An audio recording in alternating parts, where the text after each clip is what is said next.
right, you're good to go.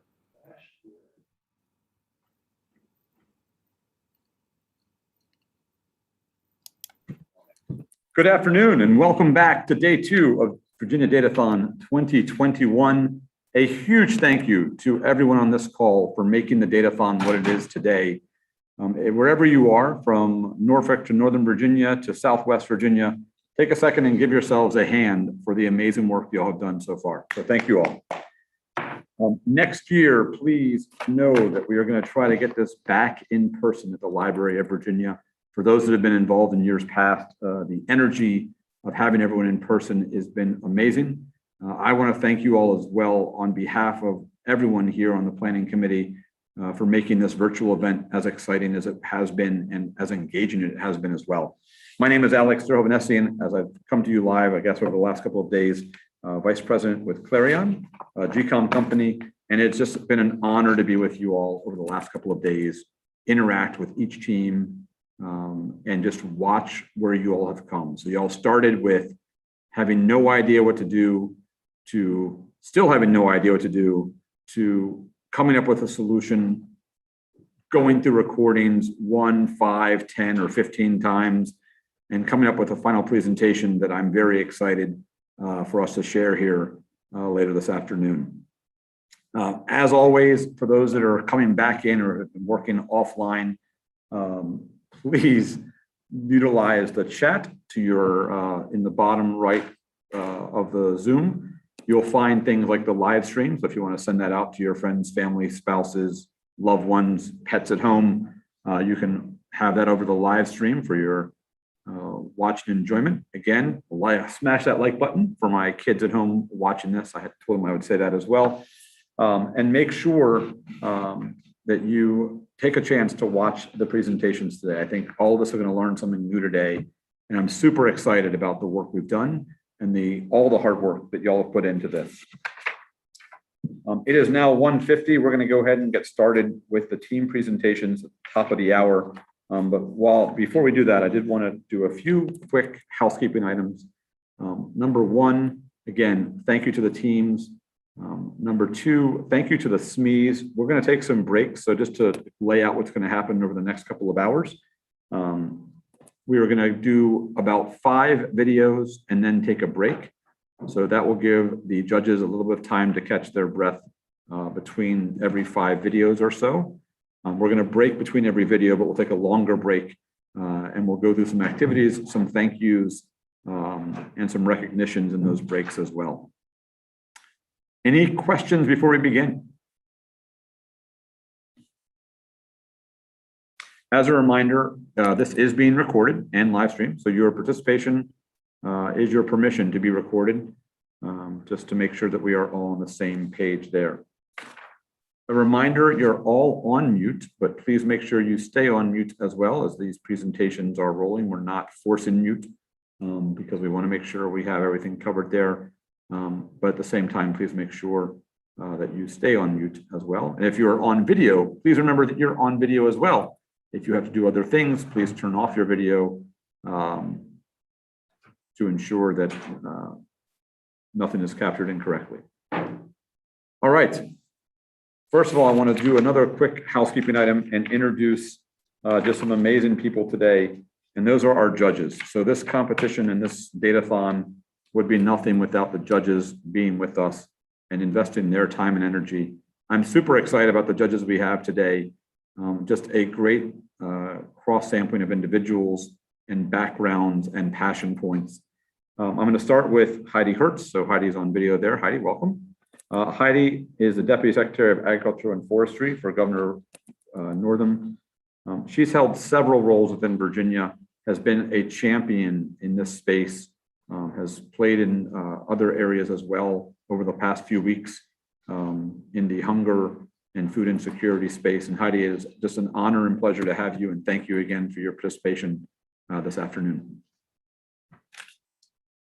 Our next judge is Sam Portillo. Sam actually is a data engineer at IPON Technologies. There he is. Sam, thank you.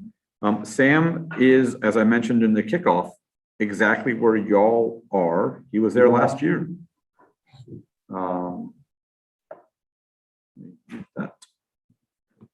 So Sam actually was on the winning team, first place team in last year's Virginia Datathon. Sam, great to have you back. Thanks for your continued engagement in this space. And again, we will continue to keep engaged and watch as you grow as well. So thanks, Sam. And again, a quick incentive for those that win, you too could be here next year as part of this process. And finally, we have Eddie Oliver, Executive Director of the Federation of Virginia Food Banks. At the end of the day, there's Eddie over there. Thank you, Eddie. Eddie plays such a key role in this space. Eddie has served in many capacities in this region and in this area. He actually was the No Kid Hungry Virginia State Director as well, where he accomplished a great deal. And just want to say thank you, Eddie. I hope and I think that the solutions you all will see today as judges are not only potential short-term solutions, but also long-term solutions as well. So we're excited about the opportunity to see some of these solutions and put some of these into play as well. All right, so we are at 1:55. Let's do a quick test of everyone's knowledge. So very quickly, I don't think everyone has done this in the past, but if we have, we're going to do it very quickly before we start, because we're going to be sitting down for a couple of hours. So here's what I want everyone to do. I want everyone to, you can stay off video if you want to, but everyone if you can, stand up wherever you are. For those of you on video, you can turn your video off. I don't want to, but you can just stand up wherever you are. Perfect. And I want everyone to rotate their right leg clockwise. Pretty simple. Turn your clockwise right leg, rotate it in a small circle clockwise. All right, now, as you're doing this, I want you to answer a question. In your mind, which is stronger, your leg or your finger? I think most of us will answer that our finger is less strong than our leg, right? Leg is a large muscle, large bone, and our finger is not at all what that right leg is. So here's the easy, very basic thing I want you to do, is I want you to rotate that right leg clockwise, and then with your finger, with your right hand, draw a 6 in the air. So pretty easy, rotate your right leg clockwise, and then just draw a 6 in the air, keeping your right leg rotating clockwise. No, just keep your right leg rotating clockwise, and then try to draw a 6 in the air. And luckily, everyone is off video, or most are off video. So again, I gave you all the warning to go off video if you wanted to.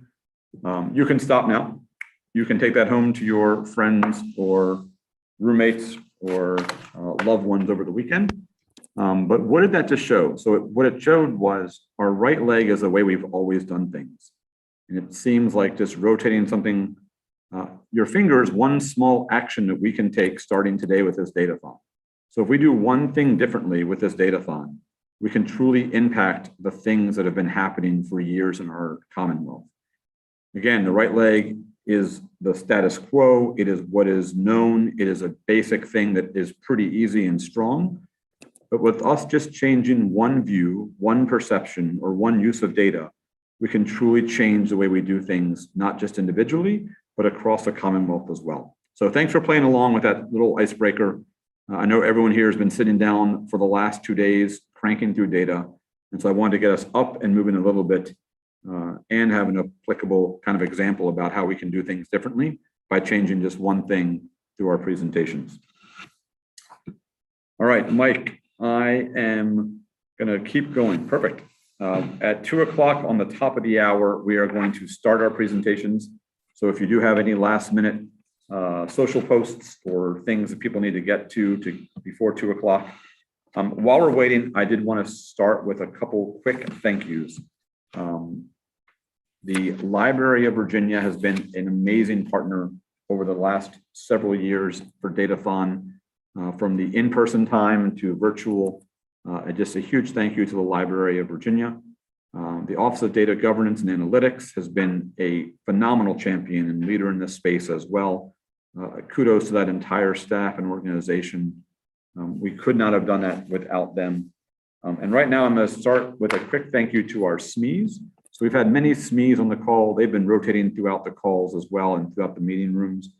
I just wanted to say two quick thank yous as well. So Taylor Scott joined us yesterday from Community Fridges for a great presentation, and I think really set the bar for us in terms of the importance of what we're doing and how it applies and what we can be doing more of around the Commonwealth. Vanessa Jackson shared her vision today in terms of presentations. And I think each of us has taken something away from that presentation as well. And hopefully we'll see that in today's presentations. From our Google partners, Willis Zhang, Usman, Jamal, John Harvey, Aaron Pestel, a huge thank you to our Google SMEs who've been making their rounds throughout. Peyton Lamb from ODGA, Monica Bobbs, and Shweta as well from the Office of Data Governance and Analytics. They have been all in, posting data, updating data that y'all have sent in to them. So thank you. John Sod from Clarion, who's been making his rounds around the open data platform as well.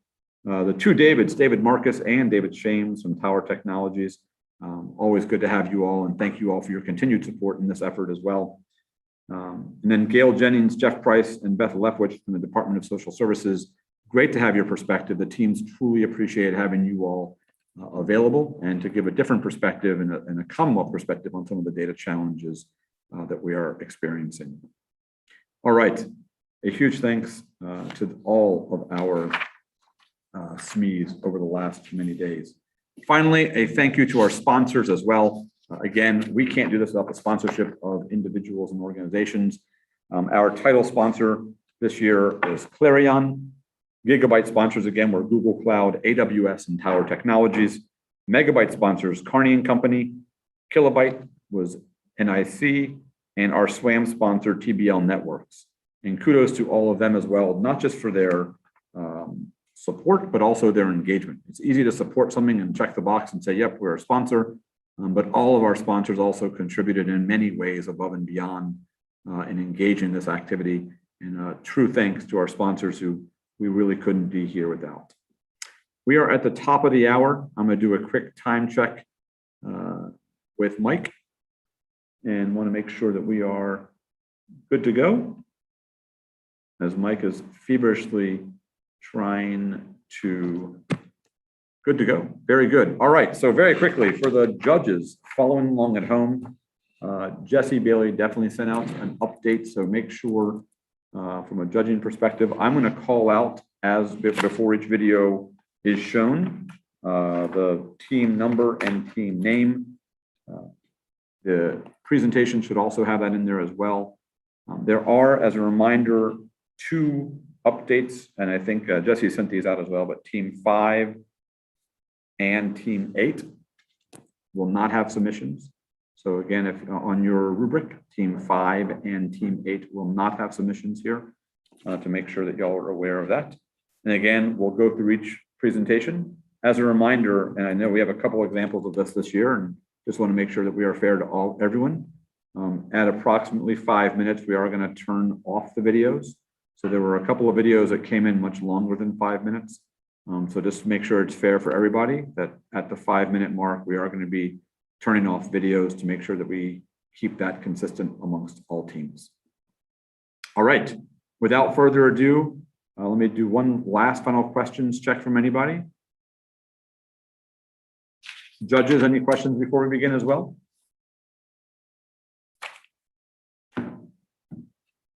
All right, so in order of presentation, our first video up are the Code Warriors from Samtara, Optima Health, and Virginia Premier. Team 12 is our first presentation, and it's from the Code Warriors.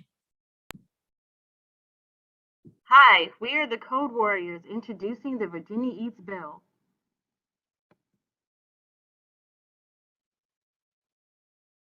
We are a team of 5 from Virginia Premier Clinical Informatics. Today, we are going to frame our purpose. What is food insecurity? And we're going to discuss a possible solution, the Virginia Eats Bill.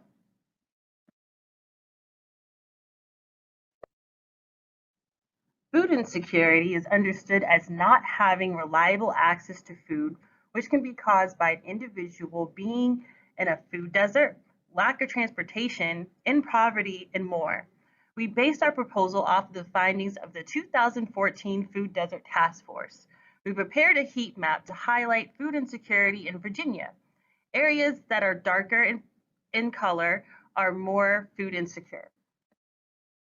We have highlighted the 10 most food insecure and the 10 least food insecure communities and explored their poverty rates. We found there is a greater estimated percent population in poverty in more food insecure areas.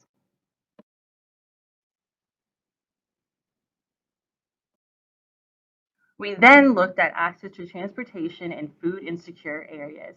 We found that there is less access to transportation to those in food insecure areas.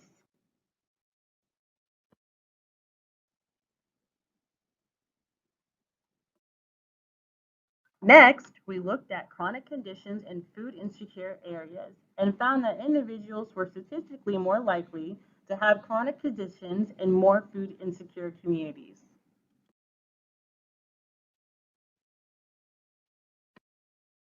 An opportunity zone is an area with developmental tax incentives for real estate investors in distressed communities.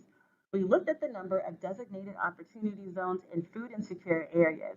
We found that there are more opportunity zones in the least food insecure and impoverished areas. This presents a need for investment in these food insecure communities. This leads us to the Virginia Eats Bill. Part 1 of the VA Eats Bill is a partnership with SHIP, a grocery delivery service. When considering those with chronic conditions, they are likely to have issues with access to transportation or the ability to get food on their own. The purpose of this section of our bill is to get groceries to health plan members who need it most. We will provide a monthly stipend for a plan-approved list of grocery items, and we will bring those grocery items to them same day. This partnership is modeled after a WellCare benefit plan that has been proven successful in several states. Part 2 of our bill incentivizes investment into building grocery stores or convenience stores that will sell at minimum 30% of grocery items or fresh produce. This will help close the observed gap in investment opportunities between greater and lesser impoverished locations in Virginia facing food insecurity.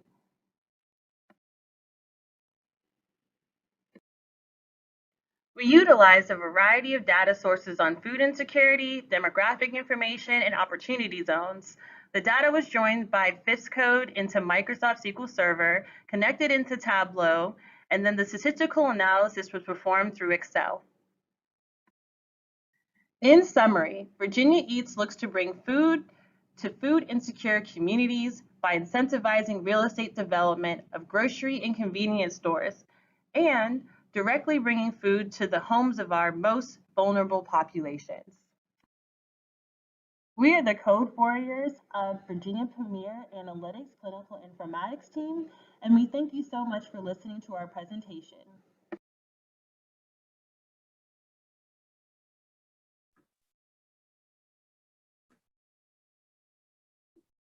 All right, first video down. Congratulations to the Code Warriors. Just a quick audio check from Sam. I can see you on video as well, and Eddie. Audio okay? Y'all could hear okay? Very good. All right, so we are one down. A great job and congratulations to the Code Warriors. Thank you very much. It's always tough being the first one out of the gate, but appreciate everyone's efforts there as well. Our next team is Team SAIC, team number 6. So again, for our judges, it is Team 6, SAIC, and let's roll the video. Hello, everyone, and good afternoon. We are Team 6, SAIC. I am Nathan Bicker, and my team members are Nick Pace, Connor Johnson, DJ Exel, and Jesse Gordon. Today, I'm asking you to listen and help in tackling the issue of food insecurity in Virginia. Did you know that in 2018, only 1 in 10 Virginians lived in food insecurity? According to Fairfax County Times, since the pandemic started, the amount of residents in Fairfax County, VA, has doubled. However, during that time, the number of Supplemental Nutrition Assistance Program participants only increased by 22%. The SNAP program is a good program that gives Virginians access to food and is based on a dated statistic for the poverty line. However, it has its flaws. One flaw being that it excludes people with higher gross incomes in areas where there is a higher cost of living. Because of this, there may be a gap between who are currently eligible for SNAP and all people who would be potential beneficiaries. If we had a way to predict food insecurity, we could better determine who exactly needs benefits. Now I will be passing it on to Connor to discuss some metrics. Thank you. In order to better show this problem, we decided to create a new metric for showing the effectiveness of the SNAP program. Instead of comparing the number of SNAP participants to the overall general population, this metric instead compares it to the number of people experiencing food insecurity. By doing this, we were able to show exactly how effective SNAP is in reaching the people that actually need it. Because of the limited data we had access to, we have to make the assumption that all SNAP participants are actually food insecure. It is reasonable to think that food insecure are the main ones applying for SNAP, so any error from this assumption is likely negligible. To show that the eligibility requirements are insufficient in higher income areas, this graph compares the effectiveness of SNAP to the median income of each locality in Virginia. As seen in the graph, the effectiveness of SNAP drops as the income of an area increases. This is likely because the cost of living in high income areas is higher, so many people that are food insecure have incomes higher than the SNAP requirement. This data clearly shows that the SNAP requirements don't accurately represent food insecurity in different areas. I'll now pass things over to Nick to explain potential solutions to this problem. Thank you, Connor. For our solution, we created a model that's purpose was to predict food insecurity in a particular county while including more factors than just income. We believe that cost of living is an important factor in determining SNAP eligibility. In practice, our model, or something similar, could be used to help determine different county-specific thresholds. The model, the results of which are shown here, does a good job of determining food insecurity. This model uses the variables of median household income, average SNAP participation in Virginia per household, unemployment rate, and percentage of minority peoples, all of which the model determined as significant. Additionally, our model has an R-squared value of 0.791, which indicates that roughly 80% of all food insecure Virginians are covered under this model. Now, we do realize that there are probably more than these factors that go into this calculation, but these were the most significant factors from the open data available. Now, I'll pass it to DJ to talk about results and next steps. Thank you, Nick.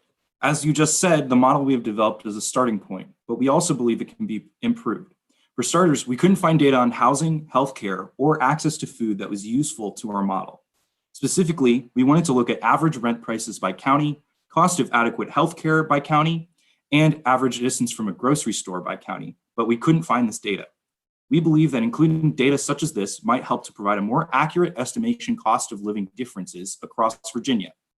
Furthermore, the data we used to create the model were county summary data rather than individual Virginians. Although we believe county data is useful to make SNAP income eligibility thresholds more granular, another approach could be to identify food insecurity at the individual level. We believe that a logistic regression approach might be a useful tool to create this model. A further exploration into this potential solution could directly impact individual Virginians who need the assistance that SNAP can give, but aren't currently eligible for the program. In our call to action, we want to highlight that SNAP eligibility should take into account more than just gross income, and we suggest looking into possible other factors that could be used to determine that eligibility. We also suggest changing the SNAP eligibility threshold from a statewide standard to one that is county-specific. In doing so, we believe fewer Virginians will have to worry about where their next meal will come from. Thank you for your time, and we hope you consider our solution.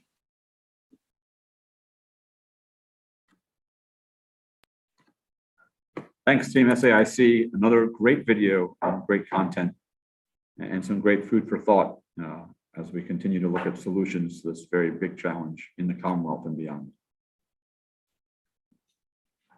Next up is team number 11. This is our third video.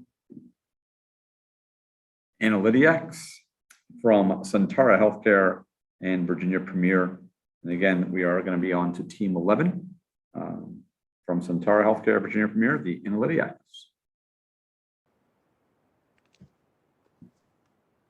Hello, everybody. We are Team 11 Analytics. Say hi, team.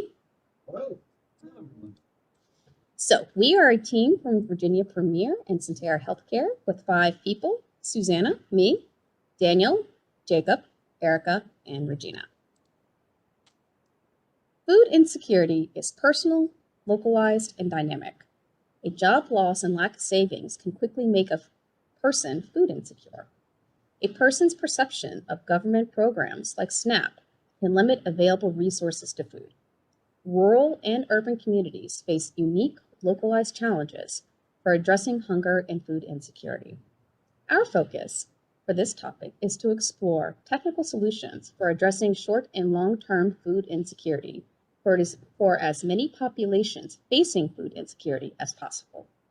With this in mind, our question is, how do you find the nearest current food resource on a fixed or limited budget?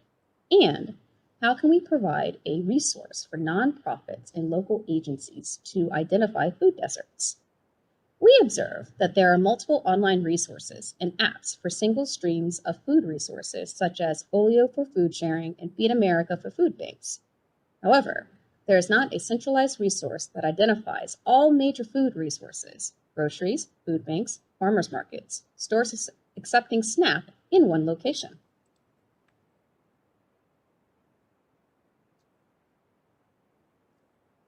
$986,000 people in Virginia, as of 2018, were eligible for SNAP and are all food insecure. 28% of those people are SNAP eligible, but they aren't receiving benefits. This issue is pretty complex, but due to barriers such as things like stigmatization of the program and lack of clarity on requirements. But both of these populations, nonetheless, will need to know how to address immediate hunger issues.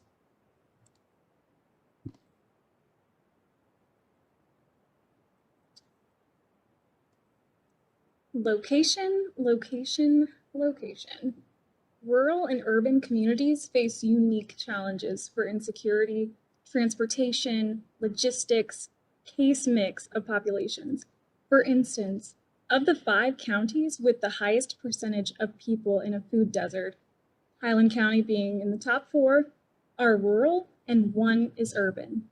Regardless of location, though, both populations will need to know where their next meal is coming from and how to tackle long-term food insecurity issues. Be presented with the closest food resources to her, which with identifiers for distance to store, whether those food resources have healthy food, accepts SNAP, or offers free food, and if it's currently open. Hyperlinks would be embedded to provide Wendy directions to the store of her choice. Hyperlinks would also be included for currently open identifier to describe hours and days of operation.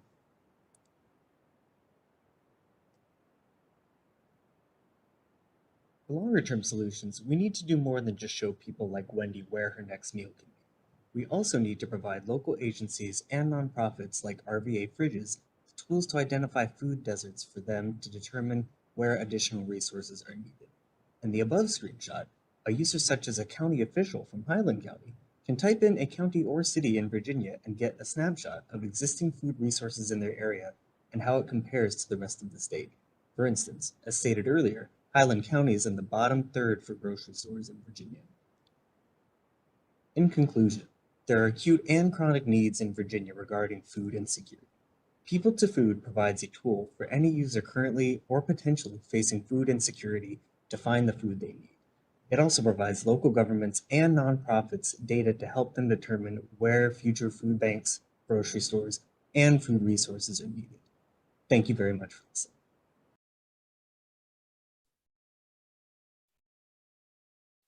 Thank you, Analytiacs. I think that was another great presentation, and I think also highlights the difference in urban and rural challenges that we face and the one-size-fits-all approach that never works. So again, a great use case and a great discussion around the challenges of urban and rural efforts in this challenge ahead of us.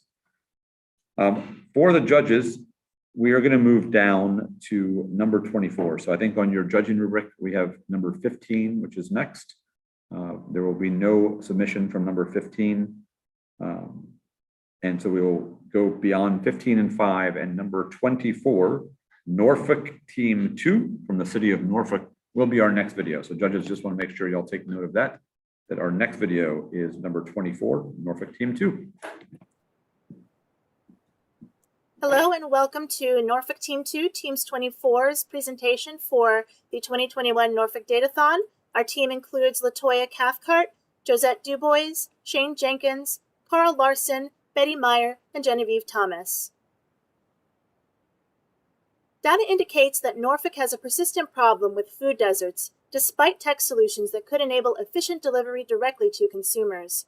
Research has shown that low-income households may face higher food prices, particularly for healthier and higher quality items, due to limited access to supermarkets that are able to charge lower prices because of their economies of scale. Lower-income households often find themselves in food deserts without easy access to fresh, healthy foods in supermarkets.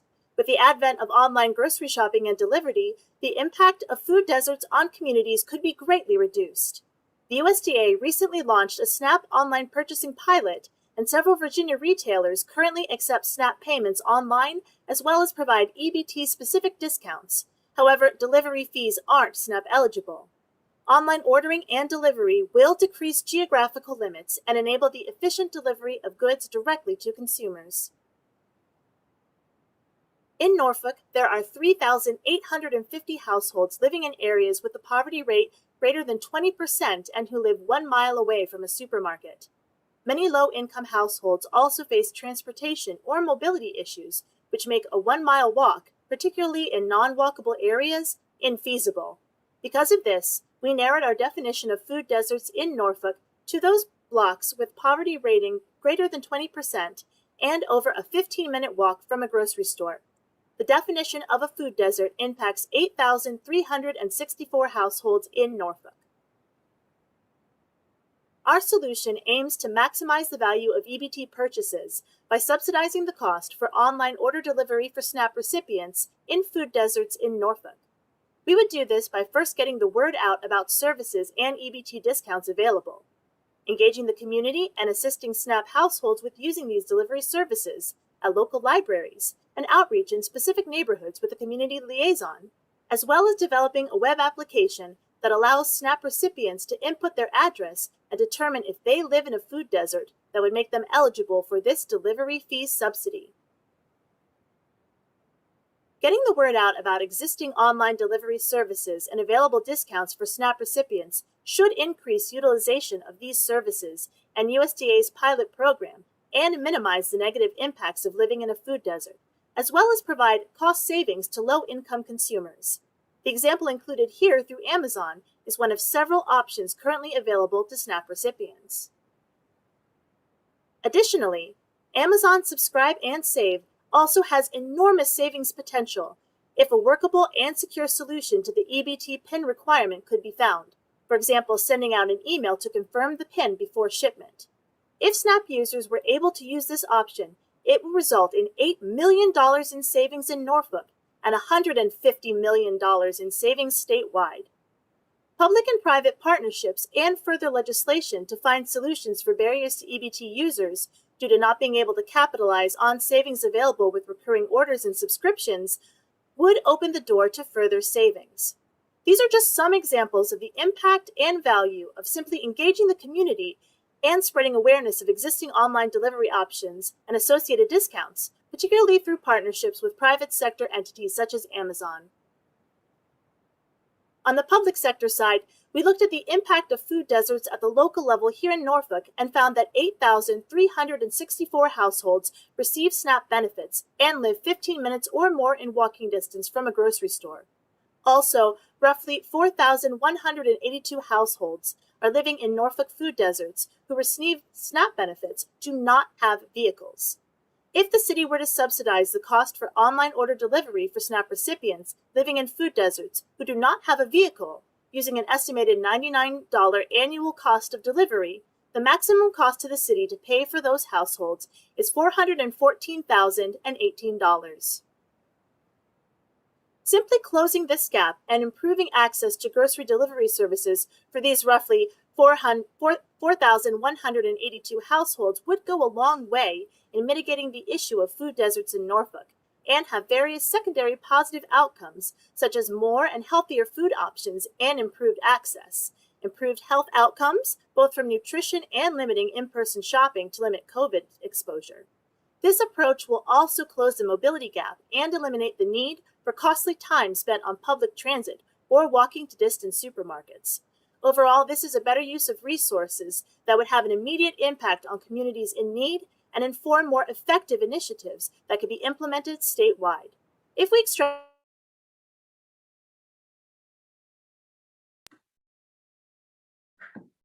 Thank you, Norfolk Team 2. And again, sorry for the drop there, but again, at 5 minutes for fairness to all, we're going to make sure that we continue keeping all these to a 5-minute maximum number. I will say just a great use case, though, in terms of the online delivery and option, if you will, to mitigate the distance as well from some of the grocery stores and food locations. All right, we're going to do one more before we take a little break for our judges. The next one up will be William and Mary Jade team, team number 3. And again, that will be team 3 from William and Mary Jade team. And then after this, we'll take a few more second break between the videos to give our judges a few more minutes to capture their thoughts, feedback, etc. William and Mary Jade team. Good afternoon, ladies and gentlemen. My name is Ahmed Mustafa. Here with me is William and Mary Team Jade, Team 3, addressing hunger with Bits and Bytes. My colleagues are Lena Muella, Melvin Wayne Abraham, and JC Joyce. We're addressing the problem around low SNAP participation rates in high poverty regions. And we're addressing this by tackling the registration process, which we've identified to be a long process on the online platform, and also the offline one actually being also kind of complex. So we're doing this also by analyzing the enrollment of Virginians into various benefits programs. And we also have a SNAP and WIC market locator. First, I'll showcase just a simple demo of a simplified version of the application, which is going to be a part of the request for your name, email, and decision around the SNAP or WIP, if you're interested in participating in that. So I'll pass it on to my colleague to talk about this exploration and analysis. Okay, so we're looking at the households using public assistance. We're starting off in the year of 2012, and then we're coming up to 2021. Areas located in the red are going to be shown where they have a low enrollment, and areas located in the green show a higher enrollment.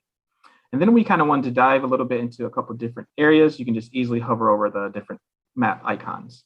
And then next we wanted to look at the poverty rate being above 20% and kind of see the trends with that to see if the actual enrollments in those higher poverty rates were aligned to the enrollment. And we can see that in the red areas, we have a lower enrollment, and then the green areas, we have a little bit of a higher enrollment.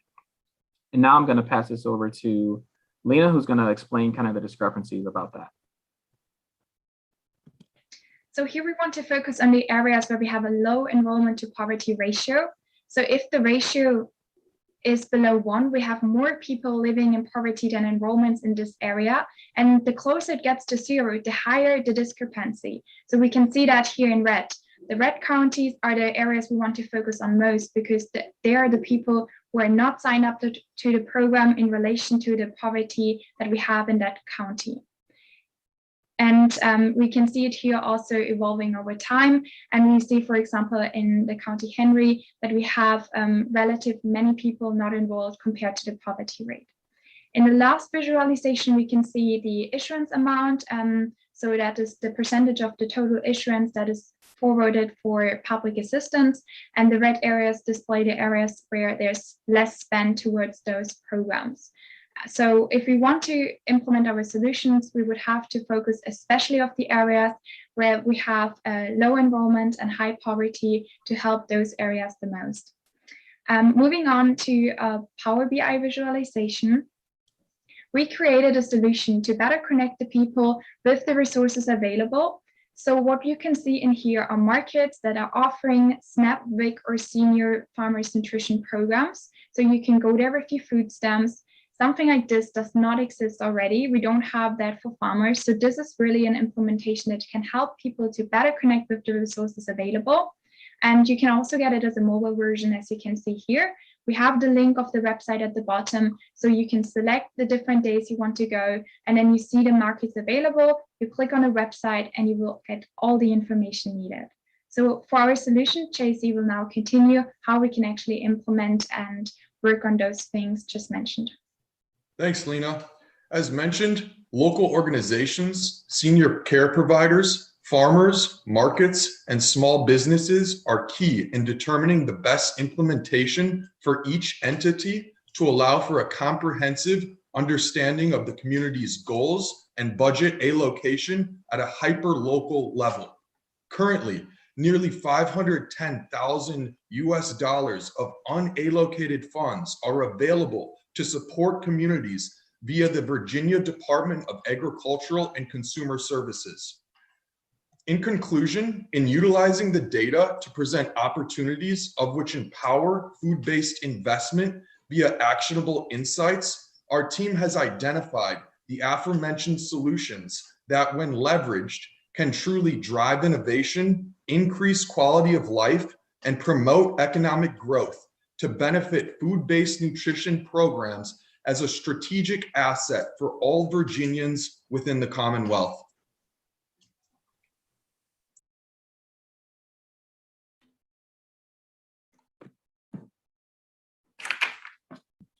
Thank you very much, Team William Mary J team. Again, that was Team 3.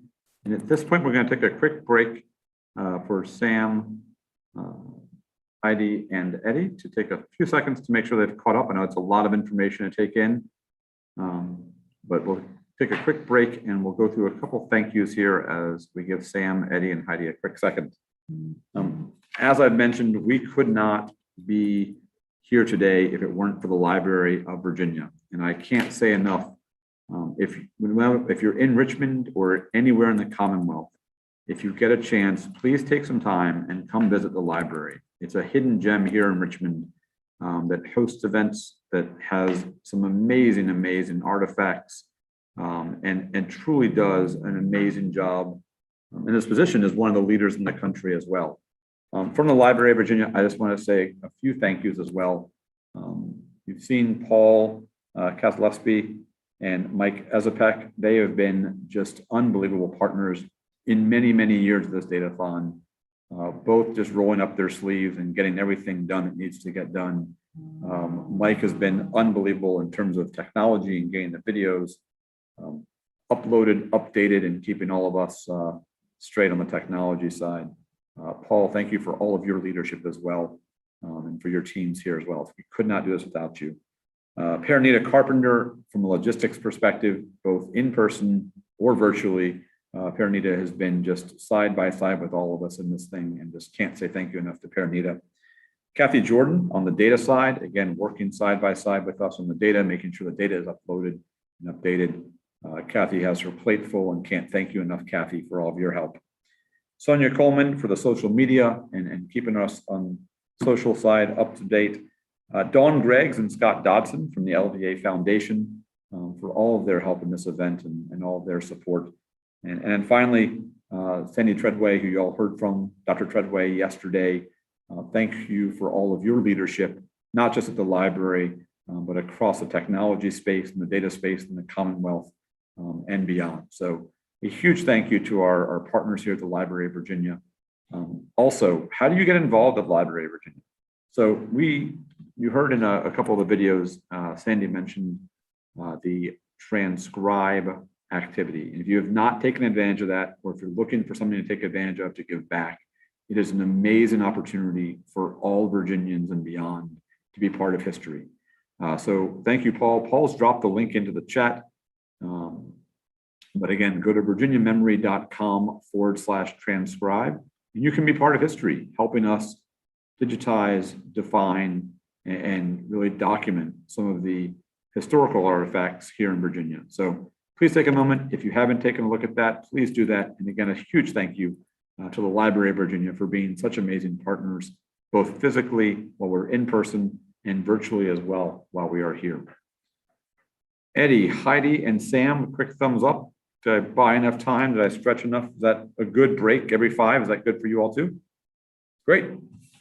All right, so we are going to move on to our next set of videos.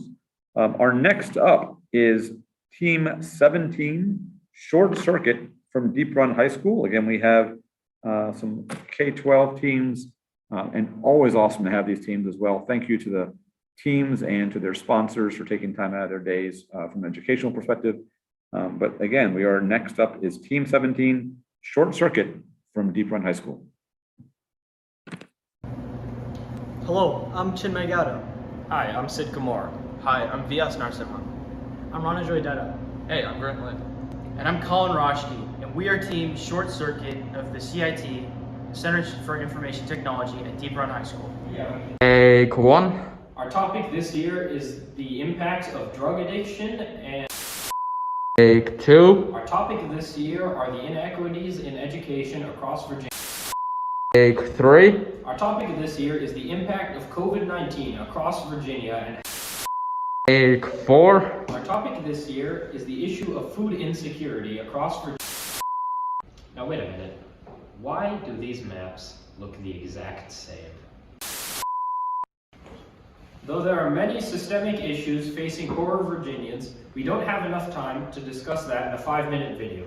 Instead, we're going to address one major symptom of this larger disease, food insecurity. Hundreds of thousands of Virginians suffer from food insecurity and rely on SNAP and other forms of food aid to put food on the table.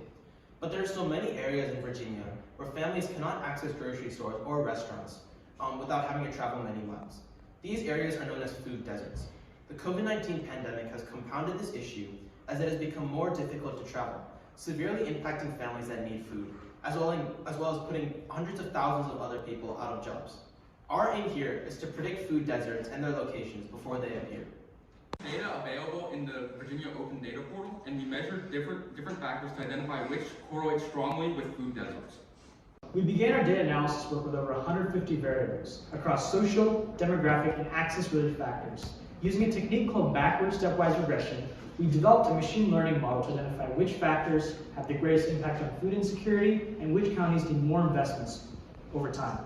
We reduced our model to 4 variables, which are per capita income in each county, the percentage of people without a high school diploma, the average number of stores in each county that accept SNAP, and most importantly, the percentage change in the number of convenience stores over time. The correlation values that we found between food insecurity at each of these data points is much greater than 0.75.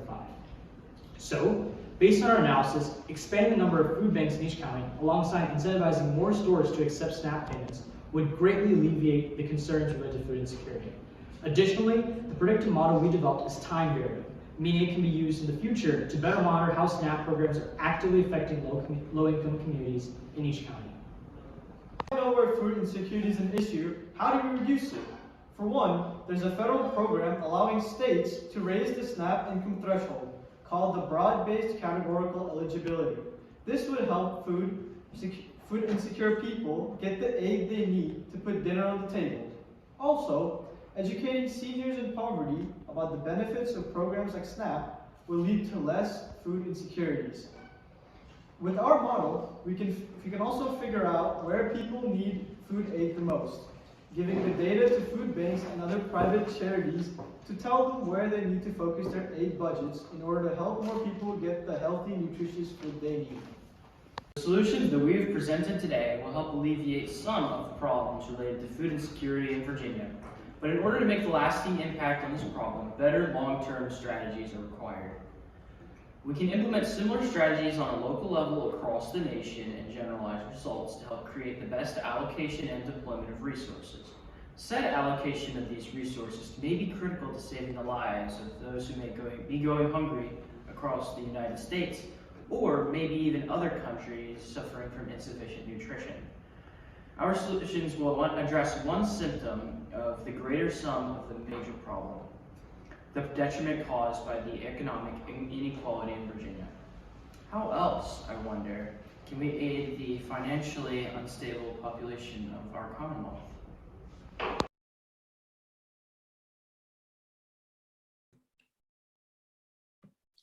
Thank you, Team Short Circuit from Deep Run High School. A great chuckle in the beginning there as well, and some great thought-provoking discussion there as well. So thank you again to Team Short Circuit. Team 17 from Deep Run High School. We're going to move on to Team 21, which is Team Peterson from George Mason University. Again, Team 21, Team Peterson from George Mason University.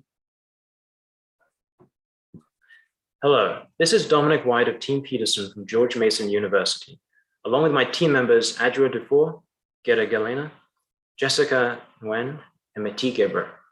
In this datathon, we chose to focus on access to grocery stores and the issues that Virginians face in accessing stores. Programs like SNAP and WIC are great, but the recipients still have to be able to access a store to use those benefits. We have created a dashboard that communicates the extent of these issues and allows further exploration of the data by interested parties such as policymakers. Now on to Mati. Among the household with no vehicle, we examined the correlation between household with no vehicle and household with female householder, a household with one or more disability, household with more than one SNAP user, and household with no worker within the last 12 months to specifically see which household might be affected by transportation problems to get nutritious food.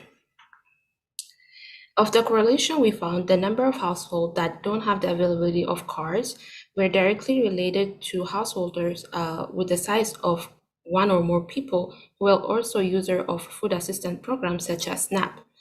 The graph here shows that most of the SNAP beneficiaries have no vehicle, which could be one reason why they might not have much access to nutritious food when compared to households that have one or more vehicle per household.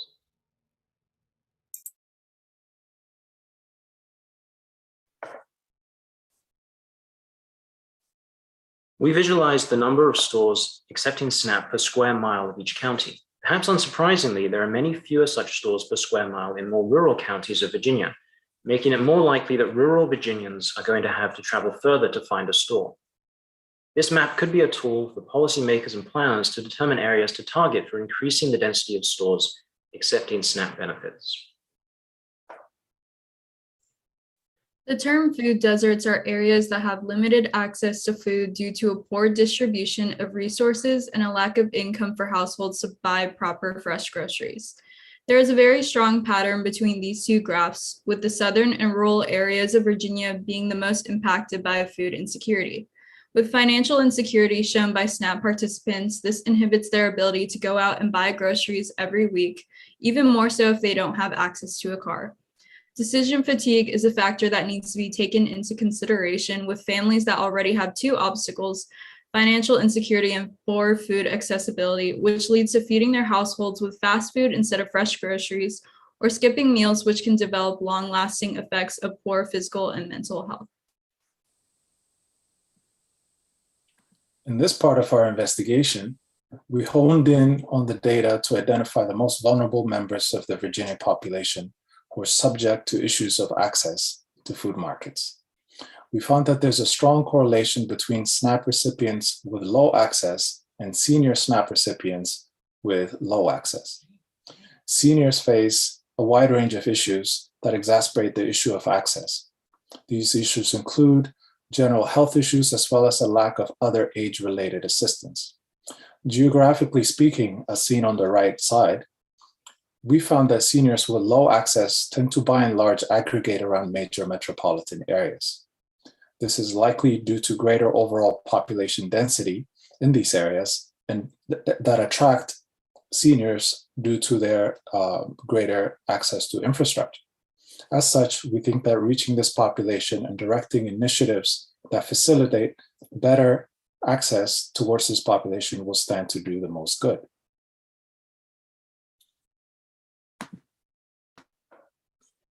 An increasing number of grocery stores now allow SNAP benefits to be used in online grocery shopping.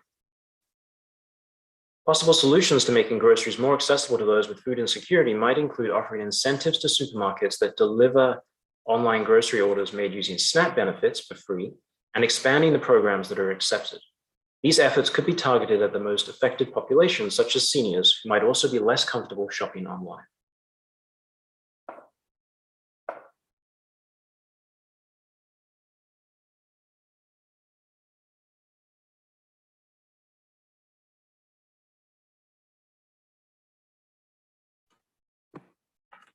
Thank you, Team Peterson from George Mason University. Again, some very interesting insights in terms of age and how age is impactful and differentiating in this challenge we are facing across the Commonwealth and beyond. So thank you all again, Team Peterson. We're going to continue on to team number 1, the data hack, ODU from Old Dominion University, a combined team. Team 1, the data hack. So good afternoon, everyone. So we are group 1, and we are not together today because it's because of COVID situation. We are working in remote locations, and but we have got together through various social media aspects, and we have put this project for the Datathon together. So let me walk through what we have done. So let me share my screen.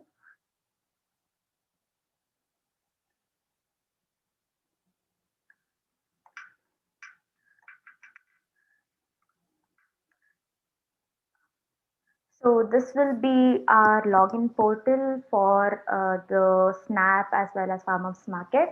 So our problem statement was given by the Virginia Datathon people is that SNAP is Supplementary Nutrition Assessment Program. This is the first line of defense for battling against hunger in Virginia.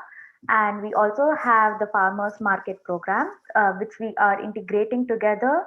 And this will bridge the gap between the SNAP holders and the farmers market program, because sometimes SNAP holders cannot find the farmers market or the nutritious food wherever they have to go. So through our portal, they'll be easily able to find where these things are located, where the farmers market is located, and we'll be going through that. So the SNAP holders can just enter the EBT number that they have, and they'll be guided to a login page where they can take surveys and do all that. So let's go through that. So this is going to be our login page. So we'll have our about section, furthermore the contact for the authorities and everything through which they can contact, and they can read about what this portal does and all of that. And finally you can sign in and enter your EBT number. For example, I'm just going to say, so you'll be guided to this particular portal where you can see the status, the survey, and the locate. So let us go through each one of them. So the status is going to give you your EBT number and say whether it's active or not, because EBT number is given to residents by the Virginia department, and a certain amount of money is going to be put into their account every month so that they can purchase these food items from the farmers market or any other place that accepts SNAP cards, etc. So we have 2 graphs here that we have plotted and derived. So first one is region-wise issuance of the SNAP cards to residents and all of that. And further from this, we can see that most of the SNAP card is issued in the eastern locality in the Virginia Norfolk area. So that is what the first graph describes about. And you have a wide view of what is going on here, and this is our data aspect. So let us go to the survey page. So the survey page has, just a moment.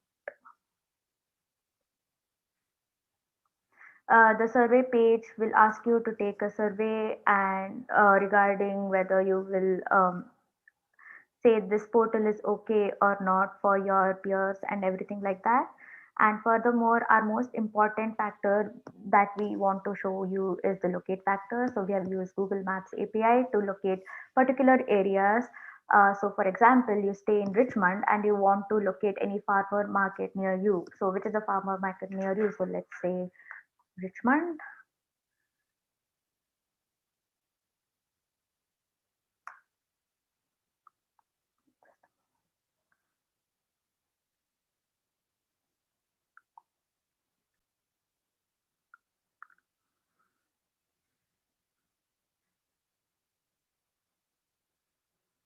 So as I was saying, you go there and you click on Richmond and it says which is the nearest farmer market to Richmond. So this is done using the Google Maps API, and you can add similar places and search where the nearest farmer market towards you is located. So we want to build upon this app because we have less number of data, and the number of years are also very less. So this can be used for the entire country as well, because it's a very useful app and it will help curb hunger, curb poverty, and help people get more nutritious food. And that's why we decided to make this app and decided on these two data sets, merge them together. So thank you so much.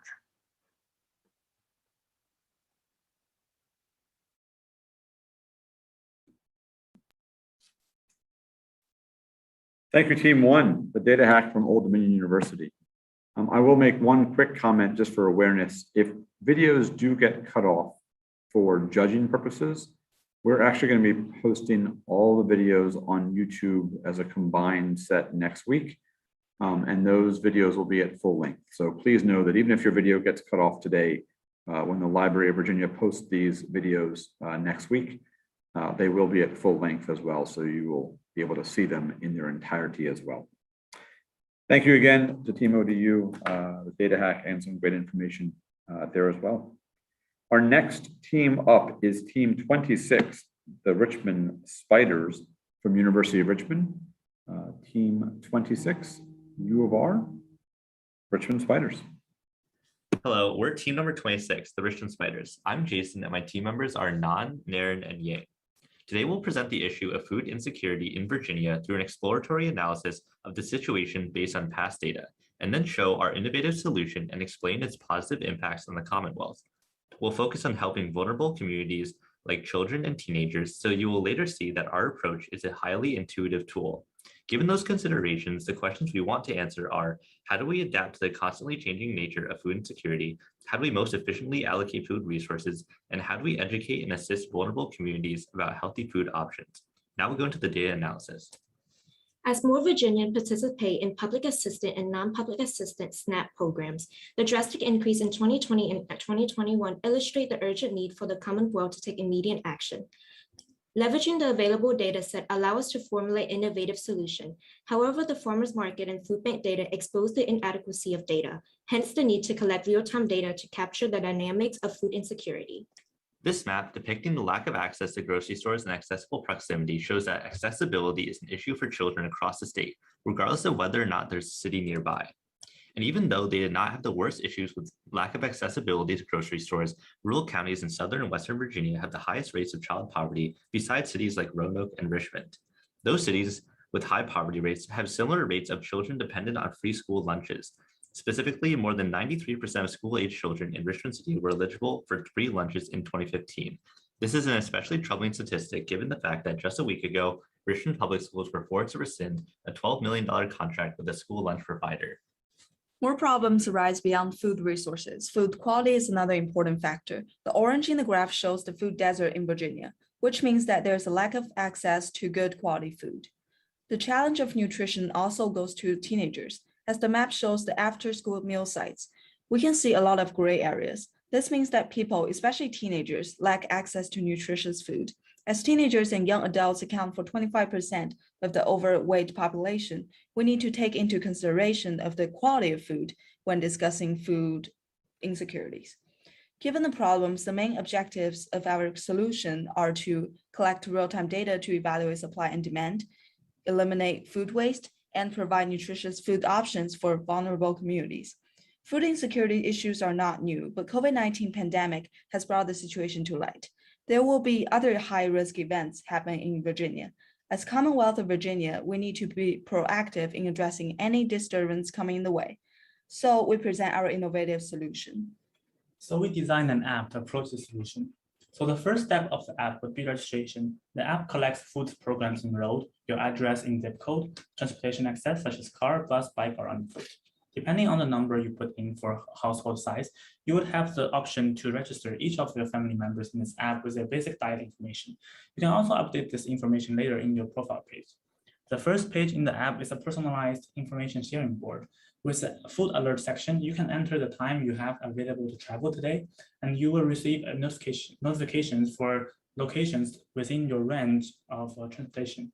These alerts would include opportunities such as a charitable giving from restaurants or nearby stores, and coupons or sales in markets nearby. The message board will serve as a portal for suppliers too, so that restaurants or stores can easily reach those in need when they have food to give away.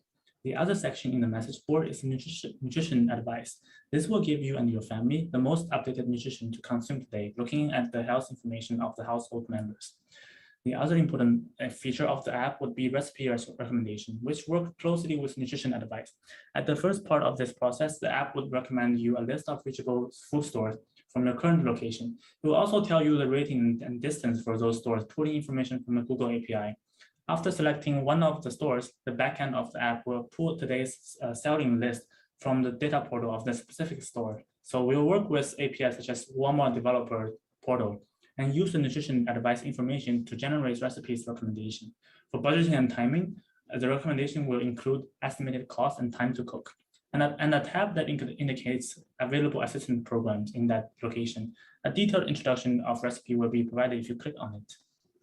With real-time data, we could identify food insecure areas and determine the location for mobile food pantry. The food alert will reduce food waste by partnering with community organizations and food banks. The increase in consumption of healthy food will result in a healthier community. And to conclude, this holistic, feasible approach will help address food insecurity.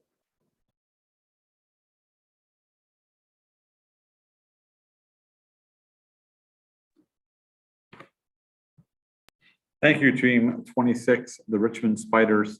They've had a very busy time with family weekend last weekend at University of Richmond, followed by fall break. So I know we are standing between you all and fall break right now.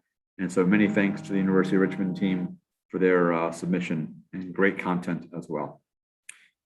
We're going to move on to our next video. Another team from Deep Run High School, Shallow Walk, Team 16. Again, for the judges, Team 8. In case it's in your rubric, is not submitting. We're going to move to Team 16, Shallow Walk from Deep Run High School. I'm Abe, and our team is Adrian, Damien, Matt, and Virgin, and we are Team Shallow Walk. 2 years ago, 10% of Virginians were food insecure. Now, due to the pandemic, it is estimated that around 22.5% of Virginians don't know where their next meal is coming from. This is largely due to food deserts. Food deserts are places where people do not have access to fresh food. So how can we alleviate this? One of the easiest ways to deal with food deserts is to bring in mobile hubs. These hubs can often present themselves as large trucks bringing in fresh produce. These hubs can often work with SNAP benefits to allow lower income families access. I was recently in Atlantic City, New Jersey, and I saw firsthand numerous of these mobile hubs always with a line. Another great way of addressing food deserts is through local farmers markets. Not only do local farmers markets allow local farmers and artisans to sell their goods, but it also brings produce into areas that may not have access to groceries.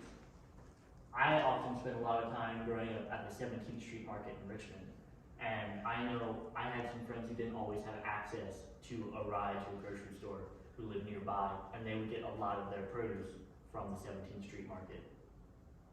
U.S. restaurants generate anywhere from 22 to 32 billion pounds of wasted food each year. In Virginia alone, a little more than 1 million tons of food are wasted annually. This food stays in landfills and generates greenhouse gases. This alone has led to over 7 million tons of CO2 released each year in Virginia. In U.S. supermarkets, each employee contributes, on average, 2 tons of food waste. Our solution is an app called Food Finder. With Food Finder, supermarkets can give excess food to food markets in places that need them. Here's our app. There's a supermarket app, Food Hub map, as well as a supermarket and food hub list. The target audience is people who are food insecure, supermarket managers, and food hub managers. Food hub managers can navigate to the supermarket map and click on the supermarket nearest them. From there, they can find directions or call the supermarket to request excess food. In addition, they can also use the supermarket list to find a supermarket of their choice. Clicking on the supermarket will show the phone number and address, and other information such as the website, opening and closing times can easily be implemented. All of this same information is also available for the food hubs as well, so supermarket managers can contact them. Food insecure people may make use of both the supermarket and food hub maps for locations for food. You may be thinking, why would a supermarket or large corporation give their excess to food hubs when it's possibly easier to just throw it away? Well, under the Good Samaritan Food Donation Act, these corporations are not only given tax benefits, but they also have no liability over the food, so there is no consequence. As I said, you can get top tax benefits and brand exposure. I personally don't know a large brand that does not like smacking a charity on their brand. Thank you for listening to our presentation.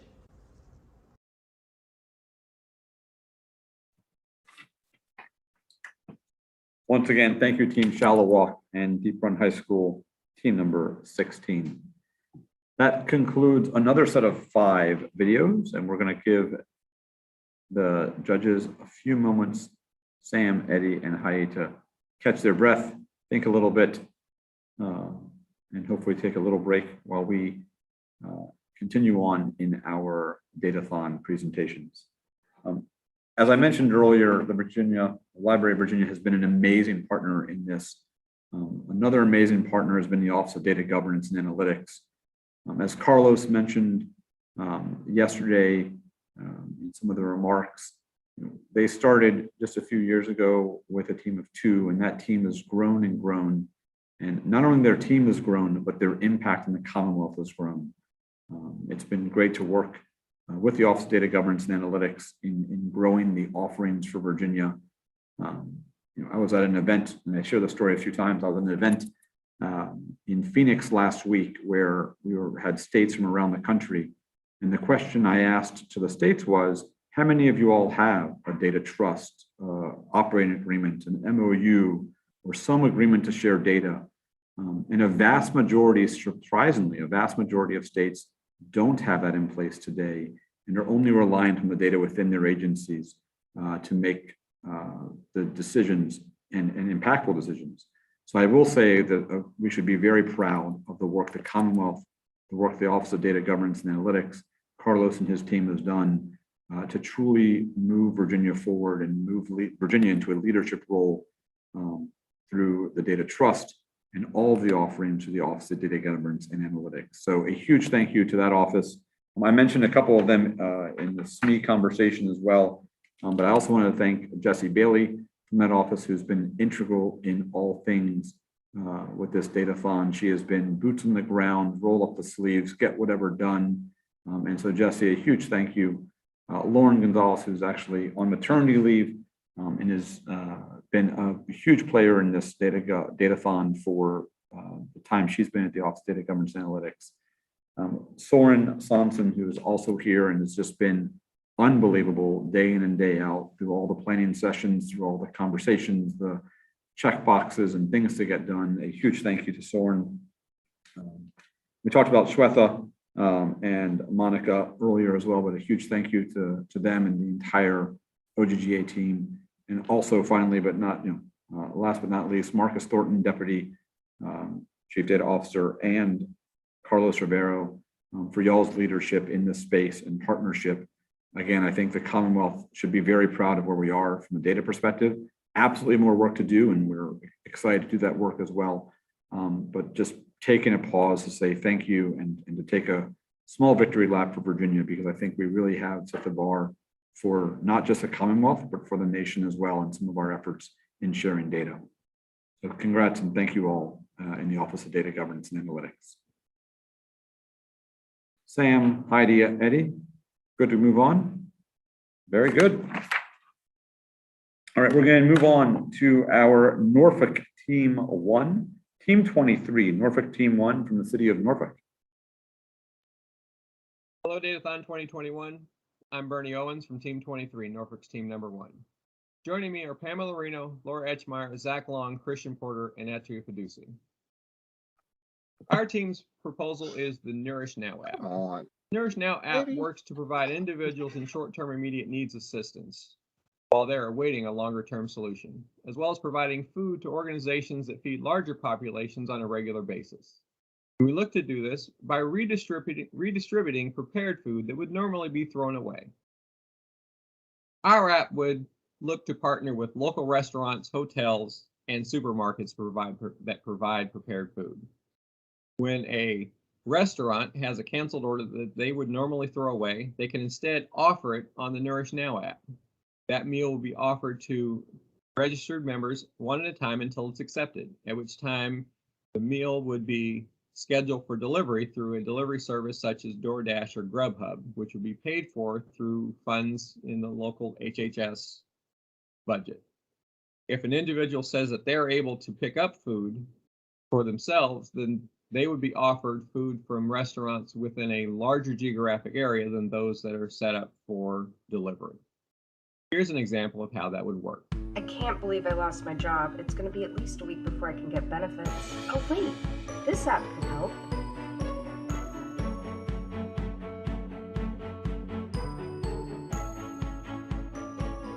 I just had 2 orders canceled, a salad and a cheeseburger, and I don't want them to go to waste. Let me add them onto the Nourish Now app so someone who wants them can have them. Oh cool, there's already an order. Too bad I don't eat beef. Oh, a salad. Perfect. Let's see what's available on Nourish Now. Cheeseburger for pickup, great.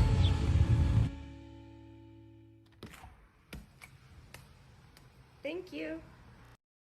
Another aspect of the app would allow organizations that offer meal services to homeless and at-need individuals to be able to get access to food from vendors such as hotels and conference centers, food that would not be packaged for individual use, such as leftover breakfast from a conference or box lunches from a corporate meeting. Here's an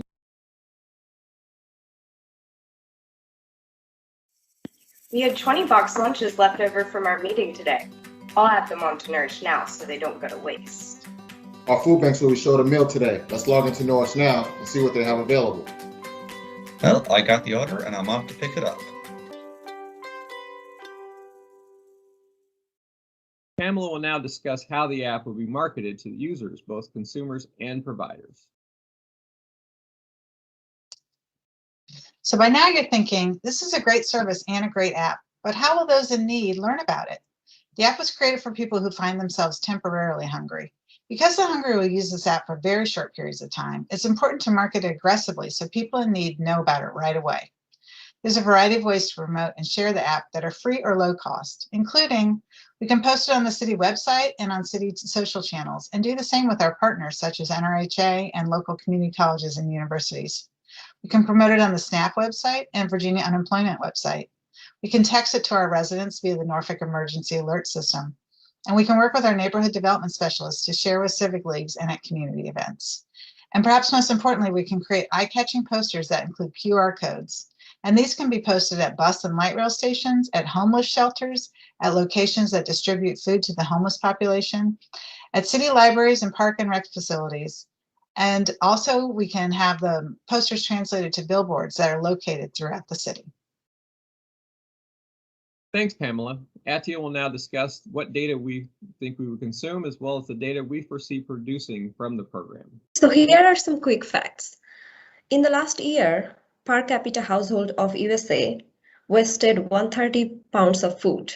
And at the same time, more than 38 million of people experienced hunger. Also, we throw away 40 million tons of food each year. So that's why we came up with the idea of this app, which can address this issue at least to some extent. This app gonna use Master Street database, which contains all the addresses of this Norfolk City. Also, we're gonna use Virginia SNAP participation and expenditure program because we want to exclude those who already have a permanent solution of their problem.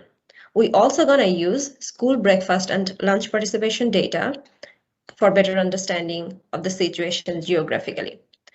After we launch the program, we will generate some data as well. So we will have the data about how much waste we could avoid and how many people were fed with this single program or single app. Excellent information, Atia. In conclusion, We intend to create an app that bridges the divide between food producers that would normally throw away perfectly good food and provide it to individuals suffering immediate short-term need until they're able to get access to longer-term benefits.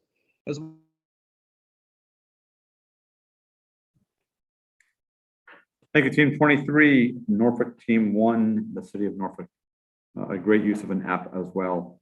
And again, some pretty eye-opening facts in terms of the amount of food waste, both from a personal perspective and a commercial perspective as well.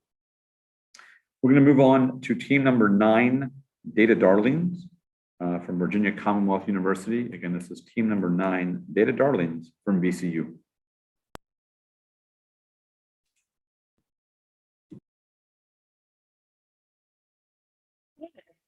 See that girl on the right?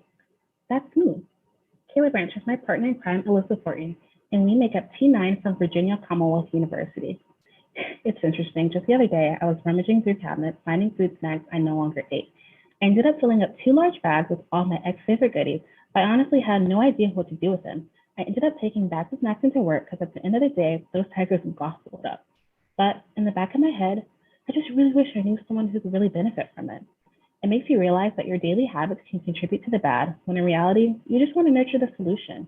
For me, I was contributing to the food waste epidemic. According to a 2018 Feeding America report, in Virginia alone, there were over 842,000 food insecure individuals. We needed to investigate the socioeconomic landscape in Virginia. First, we decided to take a look at areas that experience high percentages of poverty.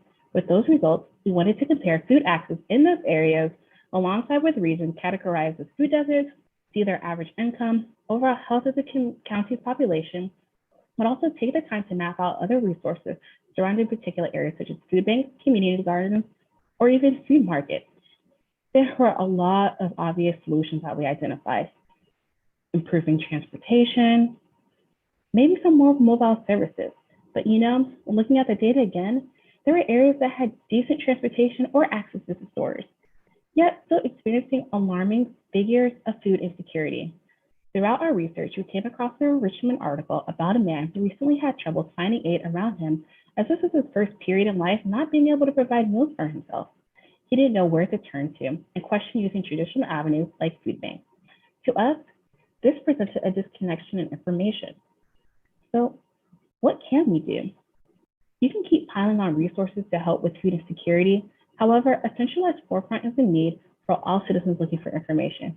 Creating a strong link between all available efforts and resources for Virginia residents, whether they are in need or looking for alternative ways to provide aid, could bring forth greater change than what one may assume. What do you mean it's all online? That's true, but systems aren't as intuitive. Researching available efforts requires significant time and effort, which to that, individuals experiencing food insecurity are also experiencing time poverty. So what do we do? What's our plan? Well, VA Hands. VA Hands is an intricate platform. However, its main purpose is to serve as an app and web solution where Virginia residents can pinpoint food services closest to their geographic area. So Google Maps? No. Virginia Hands offers more than just point and find capabilities. Users are able to find nearby resources based upon benefits that they have, whether that be grocery stores or restaurants. They can connect to local nearbys who have cooked a meal that entails more than what they consume, and they just want to share the remainder with other individuals. This app also provides wait times that could better navigate the distribution of goods from local food banks. It provides educational outlets as well to encourage more nutritional choices. Users are able to find customized healthy recipes based upon ingredients found in their homes, where they're offered at the lowest prices. And you have to remember too, that there are also some other key players that can come into play when creating VA Hands. There are volunteers and businesses. Volunteers are able to find updated listings of donations needed for their local food banks. They can help deliver products from local farms to food aid sources such as food pantries, but they can also offer meals and food products right from their home, where they can then connect to an individual in need and make the donation directly. The tool works similar to delivery platforms like Uber Eats. Businesses and nonprofits will also have another form of reach and an easy-to-navigate app right at the fingertips of those needs.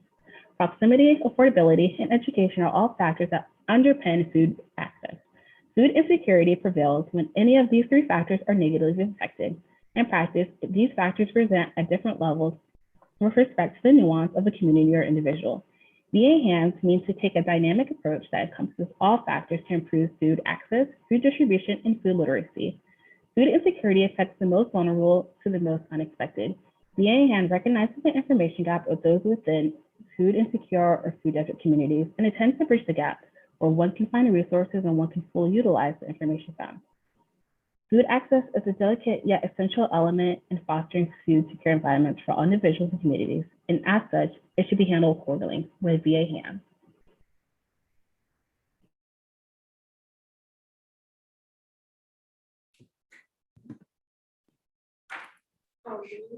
Thank you, Team 9 and Data Darlings from VCU.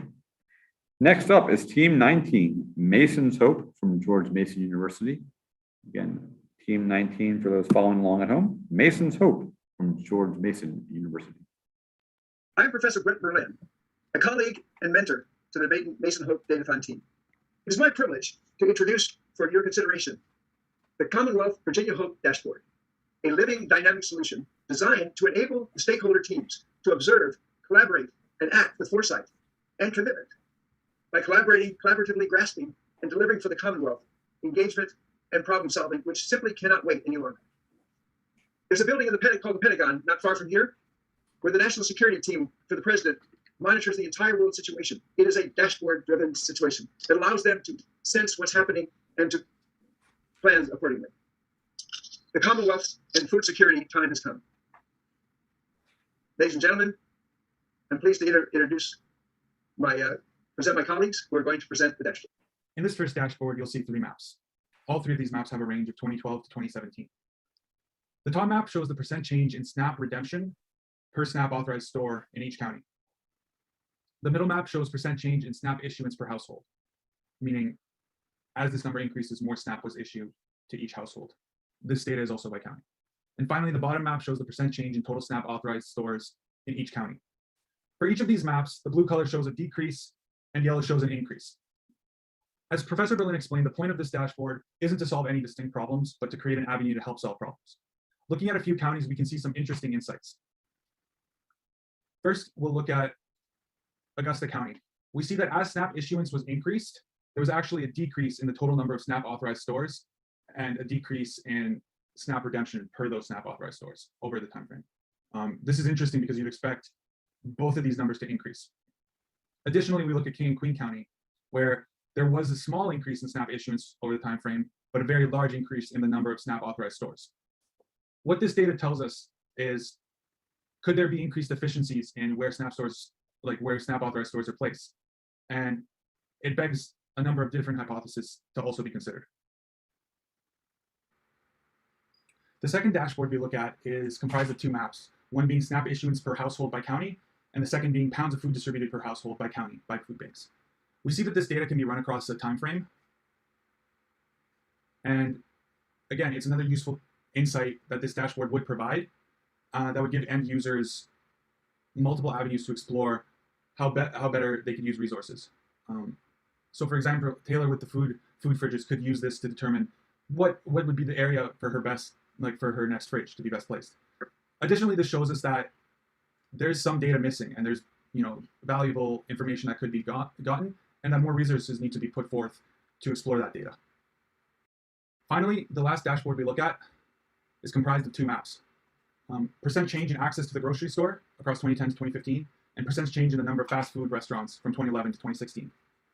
We see that these 2 items might not be correlated perfectly, but there is some interesting insight as we look at grocery store access increasing in Buckingham County. We see that there's also an increase in the fast food restaurants, and this is the same in multiple states. Additionally, we see with lower access to grocery stores, there's also a decrease in fast food restaurants. So what this dashboard would provide is, again, additional avenues to create hypotheses, to generate ideas to better serve the community in Virginia. Before we conclude, we'd like to emphasize that what we've shown here is just a very small sample of the insights and value that a dashboard like this can provide. For instance, maybe the access to grocery stores that we're looking at here, maybe it can be better explained by the general health of small businesses across the state. Once we get a data set with that information, we can easily substitute that in here instead of the fast food restaurants that we're visualizing. Visualization can sometimes tell us Also, where we as have we saw in missing the data previous and where we view, might you can need also see to that improve our data solution collection idea processes. and the concept, a powerful concept which can change the way we interact together to solve all aspects of the food crisis and the similar crises. It puts together the teams from the users and recipients all the way to the governor. When we put this team together, we called it Mason Hope for that reason, because this is an issue that is of all importance to all of us. At George Mason University, there's a building that was designed as a Mason Inn and now is used as a special dormitory for students from around the world. For that building, a special carpet was created that had in it embedded the Virginia Declaration of Rights that was designed and presented by George Mason as the beginning of what became the Bill of Rights and the Constitution.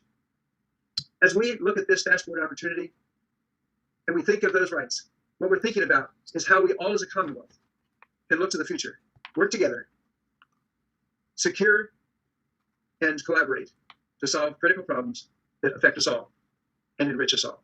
Thank you, ladies and gentlemen. It's been a privilege to participate in the Datathon.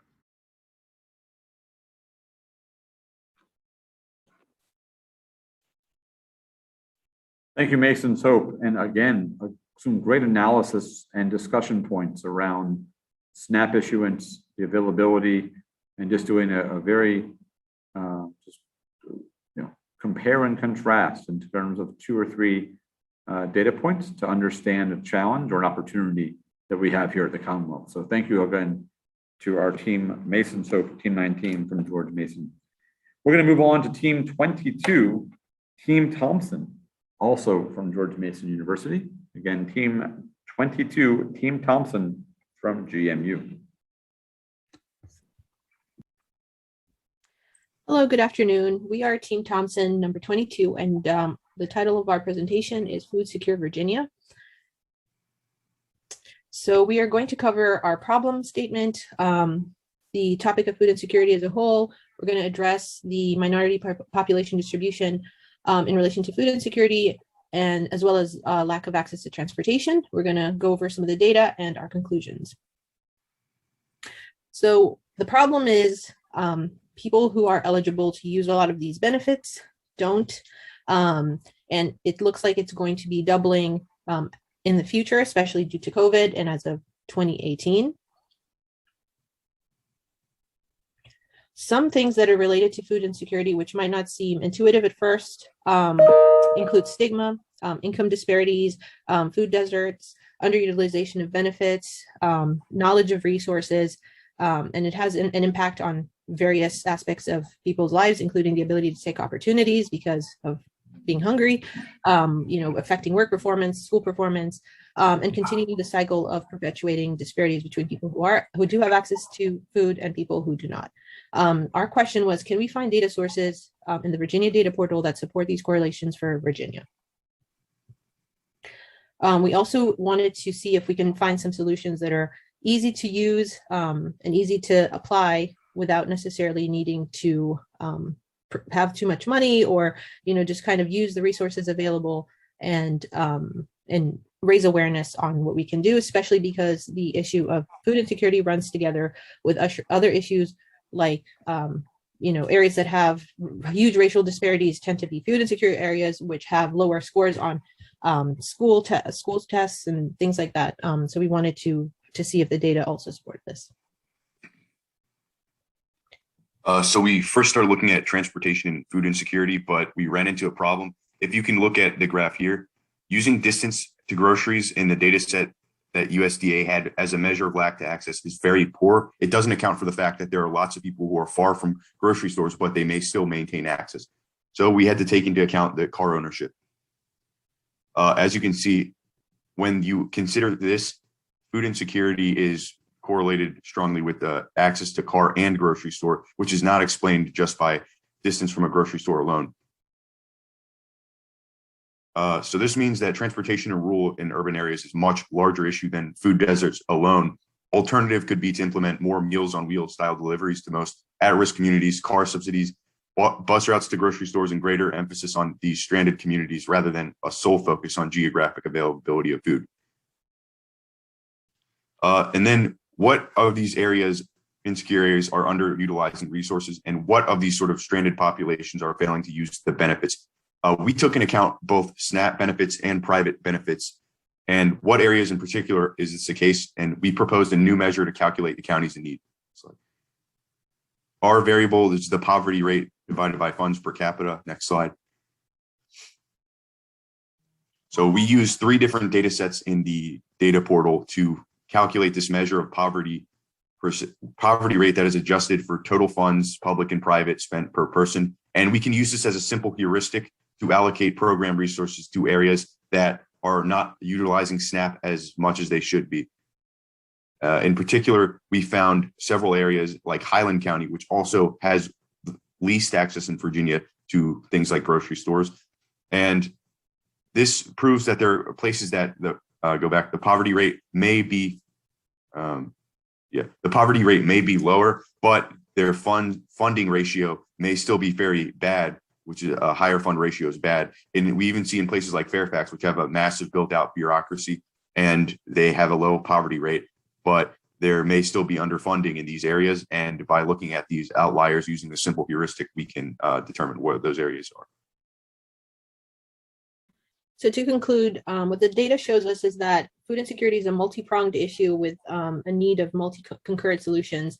So some of these we're proposing are to raise awareness and educate people on resources available, particularly if we use the heuristic to identify those areas that are underutilizing the resources.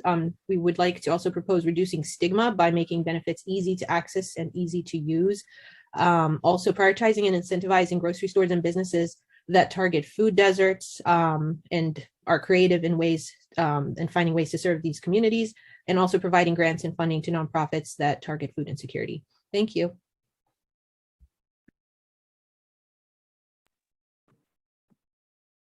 Thank you, Team 22 and Team Thompson. And again, some great observations, some great recommendations, and some food for thought as well as we move forward in this datathon. Our next team is Team 13, Virginia Premier Operations from Centara Healthcare and Virginia Premier. Again, Team 13, Virginia Premier Operations Team.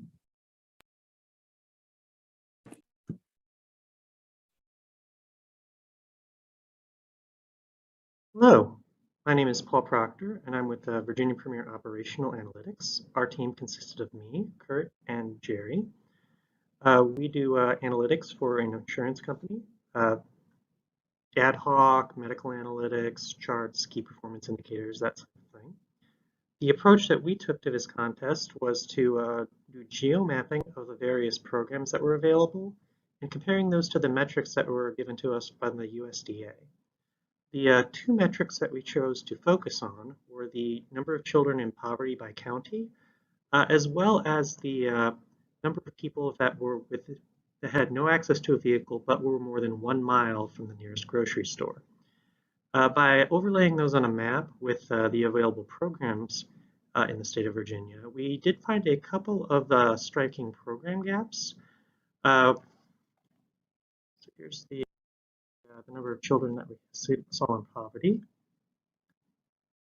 This is the first gap that we noticed. The number of children in poverty without access to the after-school meals program. As you can see, the 38,000 children in the state of Virginia are currently in counties where there was no listed after-school program. The 3 largest of those counties were Tazewell, Comac, and Lee County.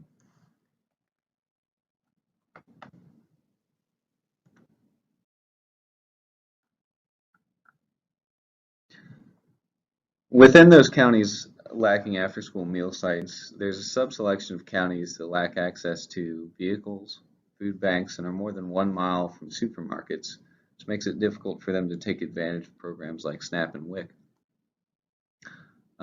In counties with little to no access to food banks, there are almost 1,500 households without a vehicle that fall into that category of being more than 1 mile from supermarkets.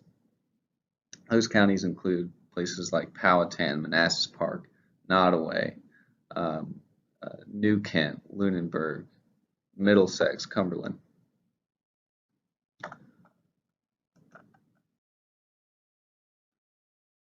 Our solution set consists of 3 parts.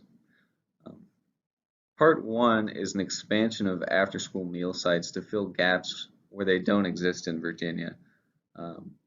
Those counties include Tazewell, Accomack, and Lee County. Part 2 is to distribute unused school lunches to in-need counties by subsidizing these counties with surplus from school meals. A study by Burkhart and Devaney showed that on average, 12% of the calories served in school lunch programs are wasted, which identifies an area where we can reallocate those resources. Part 3, as an additional step, we recommend a Buy Your Neighbor a Meal program. This is where school-age children can participate by purchasing their lunch and having a portion of that go to neighboring counties in need. This program helps with the food shortages, but more importantly, it also proliferates information about food insecurity to school-age children, which will be very important for the long-term progress of Virginia's food programs.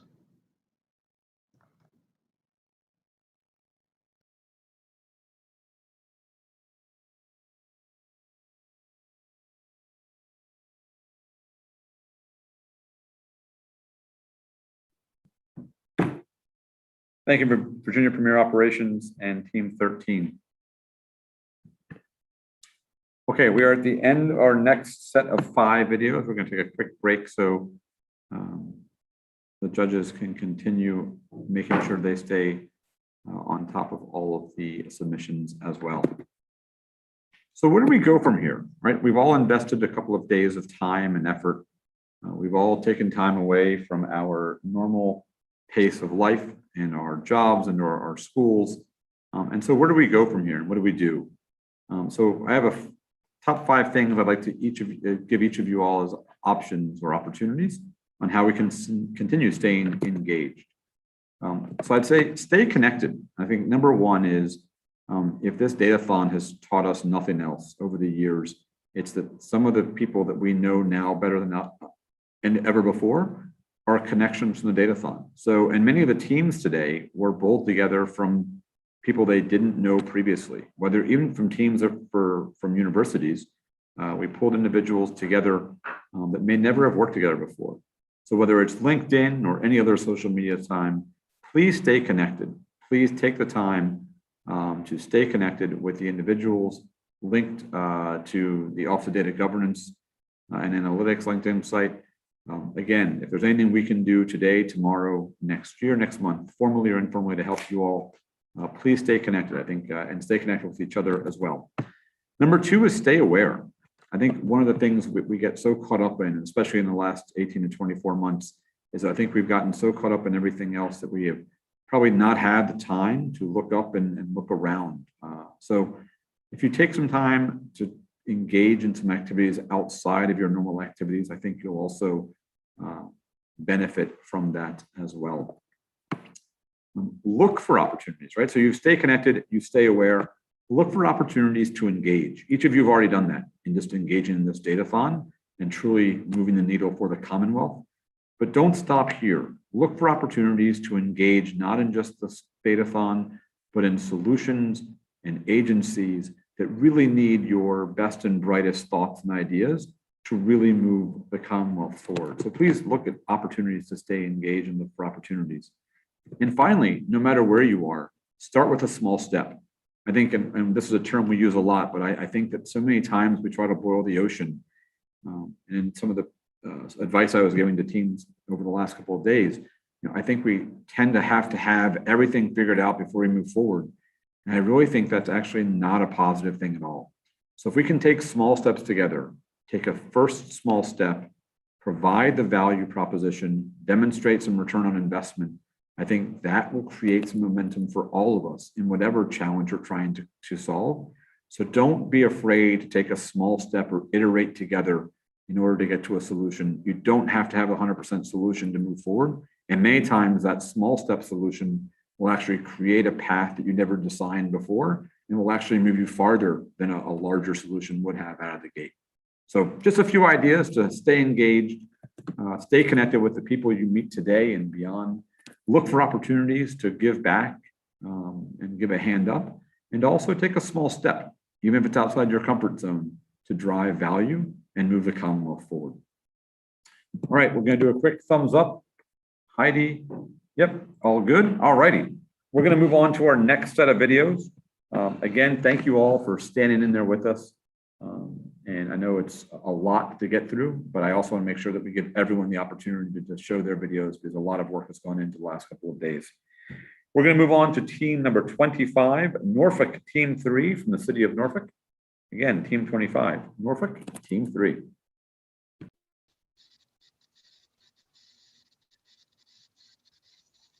We're Norfolk Team 3, team number 25, Tanisha Brown, Chad Edgerlin, Chris Siemering, Natasha Singh-Miller, and Kelly Straub.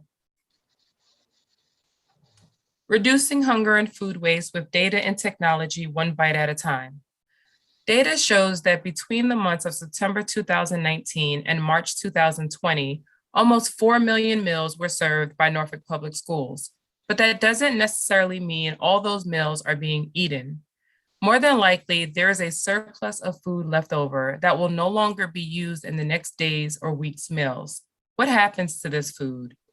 Now we can capitalize on emerging technology with data to reduce hunger and food waste. In this map from feedingamerica.org, you can see that the food insecurity is an issue throughout Virginia. When we zoom in on the city of Norfolk, we can see that more than 30,000 of the 240,000 residents are considered food insecure. Approximately 85.6% of the children in Norfolk Public Schools are qualified to receive either free or reduced meals at school. The heat map on the right highlights the schools in Norfolk with high percentages of students that qualify for these meals. As you can see, they are numerous and spread throughout the city. These children may also live in reduced income households where access to food could be a challenge. And although these children have meals during school hours, how are they eating well-balanced meals after hours or on weekends? Have you ever witnessed an overwhelming amount of food prepared and not enough people to eat it, wishing the surplus could be taken home or given to those in need? Imagine those families struggling, going days without food. What can we do to help? What if there was a way we can make this surplus available to those who can benefit from it? We propose an app which will perform this very function. Before leftovers go to waste, Something to Savor is an app that will be used by any and all who could put food in their bellies rather than the trash. We can connect people to these food sources, and we can also use data trends to help prepare more precisely the right foods at the right time and at the right amount. We propose a pilot with the public school system, which serves millions of meals per year.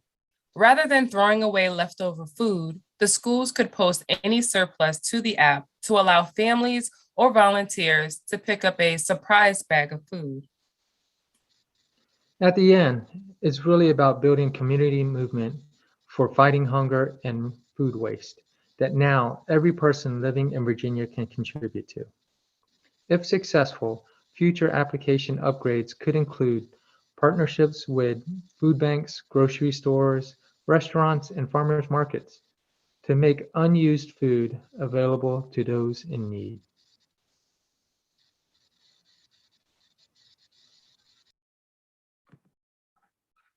Thank you, Norfolk Team 3, team number 25. Again, thanks again for that great insight and for the thoughtfulness around the school programs as well. Next up is Team 10 from the VCU School of Education. Again, Team 10 from VCU's School of Education. All right, good afternoon, everyone. We are Team VCU School of Education, Team 10. My name is Eric Ekholm, and I'm presenting on behalf of Morgan DeBusk Lane and Mike Broda. So getting into it, it's probably no surprise given our affiliation with VCU School of Education that we were drawn to the education data sets in this year's Datathon. And as we dug into those, we discovered this data set relating to after-school meal program participation. And when we researched that program, or the CACFP after-school meals program, we learned that only 4% of kids eligible for free or reduced price lunch participate in this program each day, despite the fact that nearly 15% of kids under the age of 18 will experience food insecurity at some point, right? So what this tells us is that this is a hugely underutilized program that could really be benefiting more kids than it currently is. And when we thought about why that might be, we thought, maybe it's a lack of understanding. Maybe people don't know what this program is, and maybe they don't know which sites near them participate in this after-school meals program. And what we found was that there's not currently a tool for families to learn about which programs or which sites participate in this after-school meals program. So we thought, let's go ahead and build that. Let's make that tool. And so we used the after-school meals participation data provided by the VDOE and the Datathon, as well as open source data science tools like R and Shiny, to build this app designed to help families find nearby sites participating in this program. So I want to show you that right now. So this is a fairly simple, but we believe powerful and useful app for families. And what you can do is you can type an address over here into the search bar on the left, and the map will zoom in to that address, and it will show you sites participating in the CACFP After School Meals program nearby. It will show you the closest site as a green dot. It'll show you the address you enter as a red dot, right? So if you look here, we entered the address for the VCU School of Education building, Oliver Hall. It shows up as red. The closest site to it shows up as green, the Marian Francis Youth Center, and we can see that is also shown over here on the left. And we can see other nearby sites show up as blue dots, right? So we can obviously, or we can filter. So say we only want public schools. If we click that, it refreshes. We see now the closest site is Binford Middle. We can say we only want non-schools, and this will also include non-public schools, right? So we can see again the closest is the Marian Francis Youth Center. We can zoom in, we can zoom further out if we wanted to. And we can, of course, enter a different address. So let me enter the address for the Blackfriars Playhouse in Stanton. So we can see here that shows up here, and the closest site participating in this program is Bessie Weller Elementary. We've also included helpful links to the No Kid Hungry website and the Virginia Department of Health, who runs the CACFP program, in case folks want to learn more. So why is this valuable? Again, although it's a fairly simple site, we believe it serves a very useful role and does a good job providing user-friendly access to this database of after-school meal sites in the Commonwealth, and it matches a user to the closest site to them based on their address. We believe this will help parents, families, and students more easily locate programs that participate in this after-school meal program, or sites that participate in this program, which will in turn increase the usage of this program, which we talked about earlier is kind of very underutilized. And lastly, we believe another benefit of our approach here is we used entirely open source tools, and so anyone who wanted to expand upon our solution could do that by accessing this GitHub repo here, which has all of our code, the cleaned data, and annotations. And we also have a link here as well to the app itself. So thank you all. We appreciate the opportunity to work on this, and we hope you have a wonderful afternoon.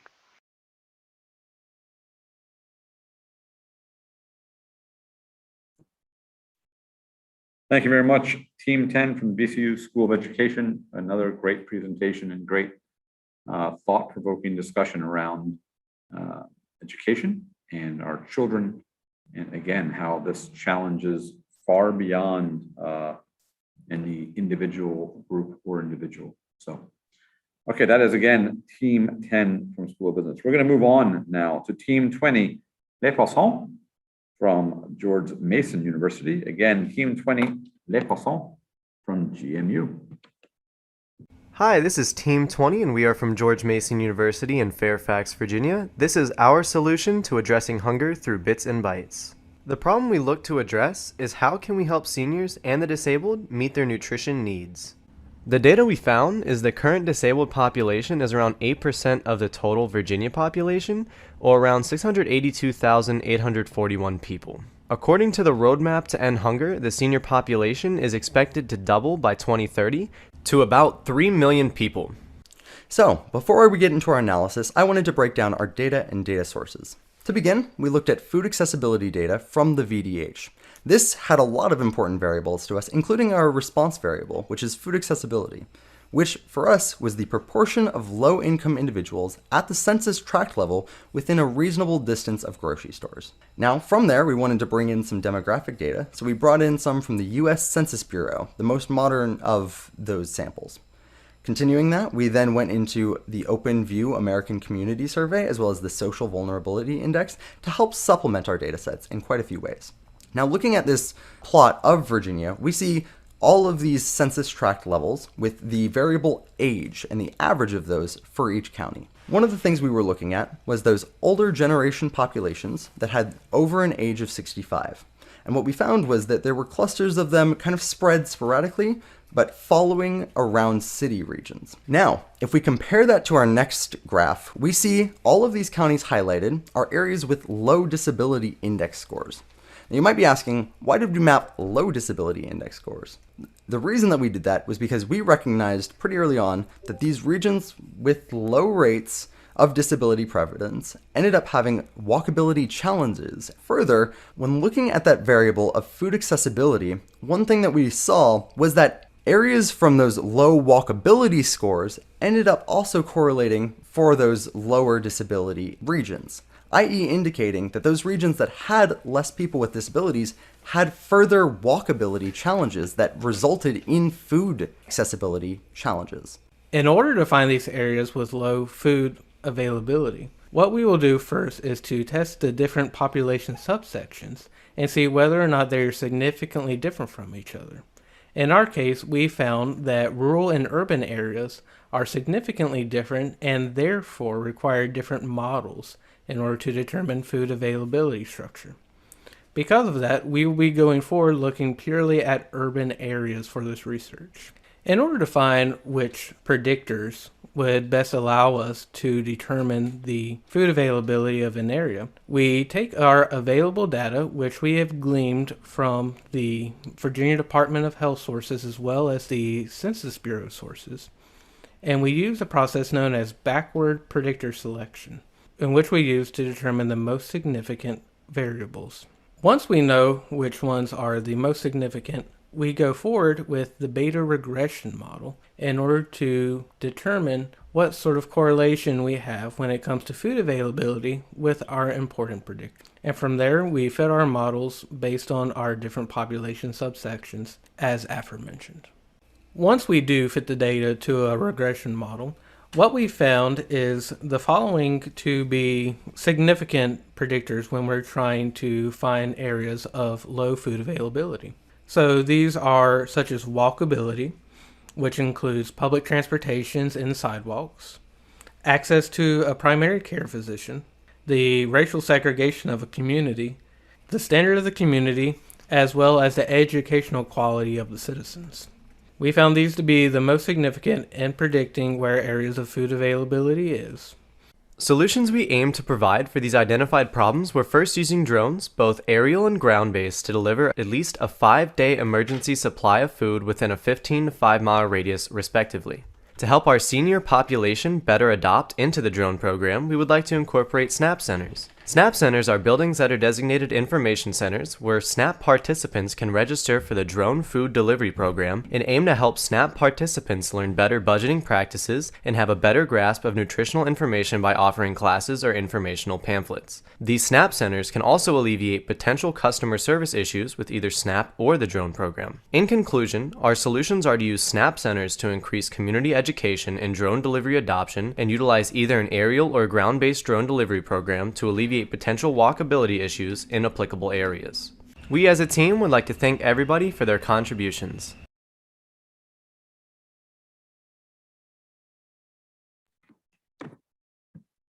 Thank you, Team 20, Les Poissons from GMU. We're now going to move on to Team 14 from Team VDOT. Again, that's Team 14, Team VDOT.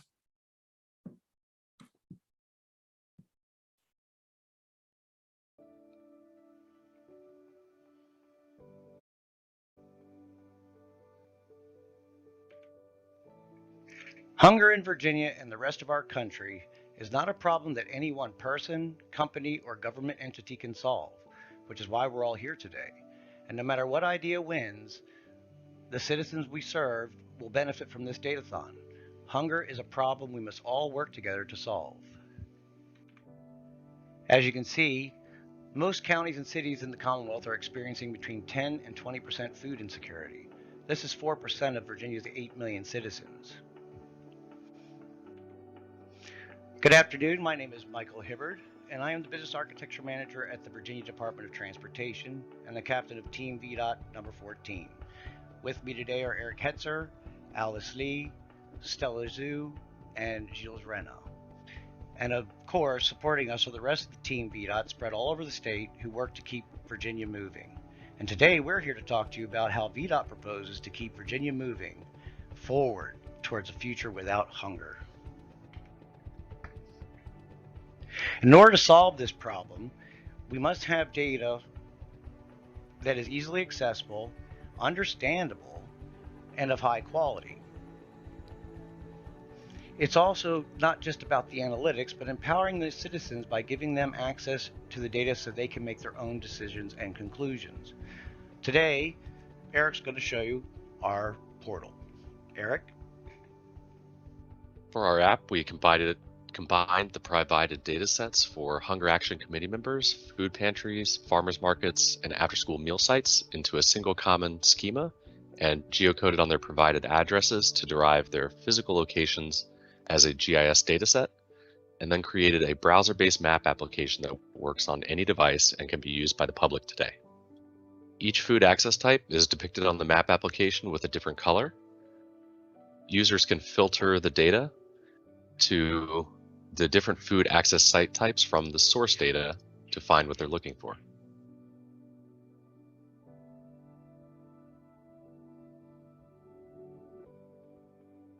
Clicking on a site will yield that site's attribution and also provide a link to open the location in Google Maps for multimodal transportation navigation.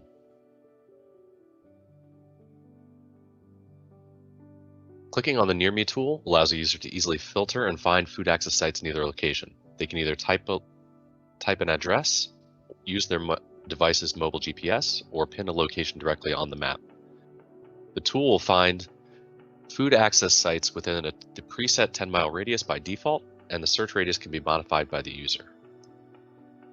Food sites meeting the parameters will be listed in order of closest location, and selecting a site will also generate directions from the user's location to the site. Using the app, our vendors can register and be plotted on the map after they've been certified by the Department of Social Services to ensure that these organizations meet their standards in providing nutritional food. Pretty cool, right? But it's not cool enough. So we went one step further. Data is just one part of this entire solution. Transportation is a factor here, because even though we know where the food providers are, many people can't get there for a variety of reasons. That's why this solution is designed to be consumable by apps such as Uber, Lyft, Waze, Amazon, or Grubhub. Our app allows a citizen to request a ride to a registered food provider or allow someone to request a meal along someone's current route and have it brought to them.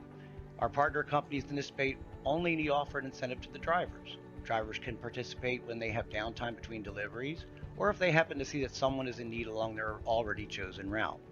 This optimizes their routes to reduce traffic and carbon emissions. At the end of it all, this solution is well within our means and technological capability to build.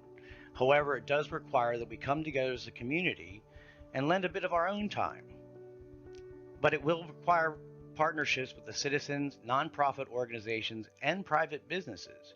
It will expand the current known food providers and allow the portal to be more dynamic and responsive as needs change over time.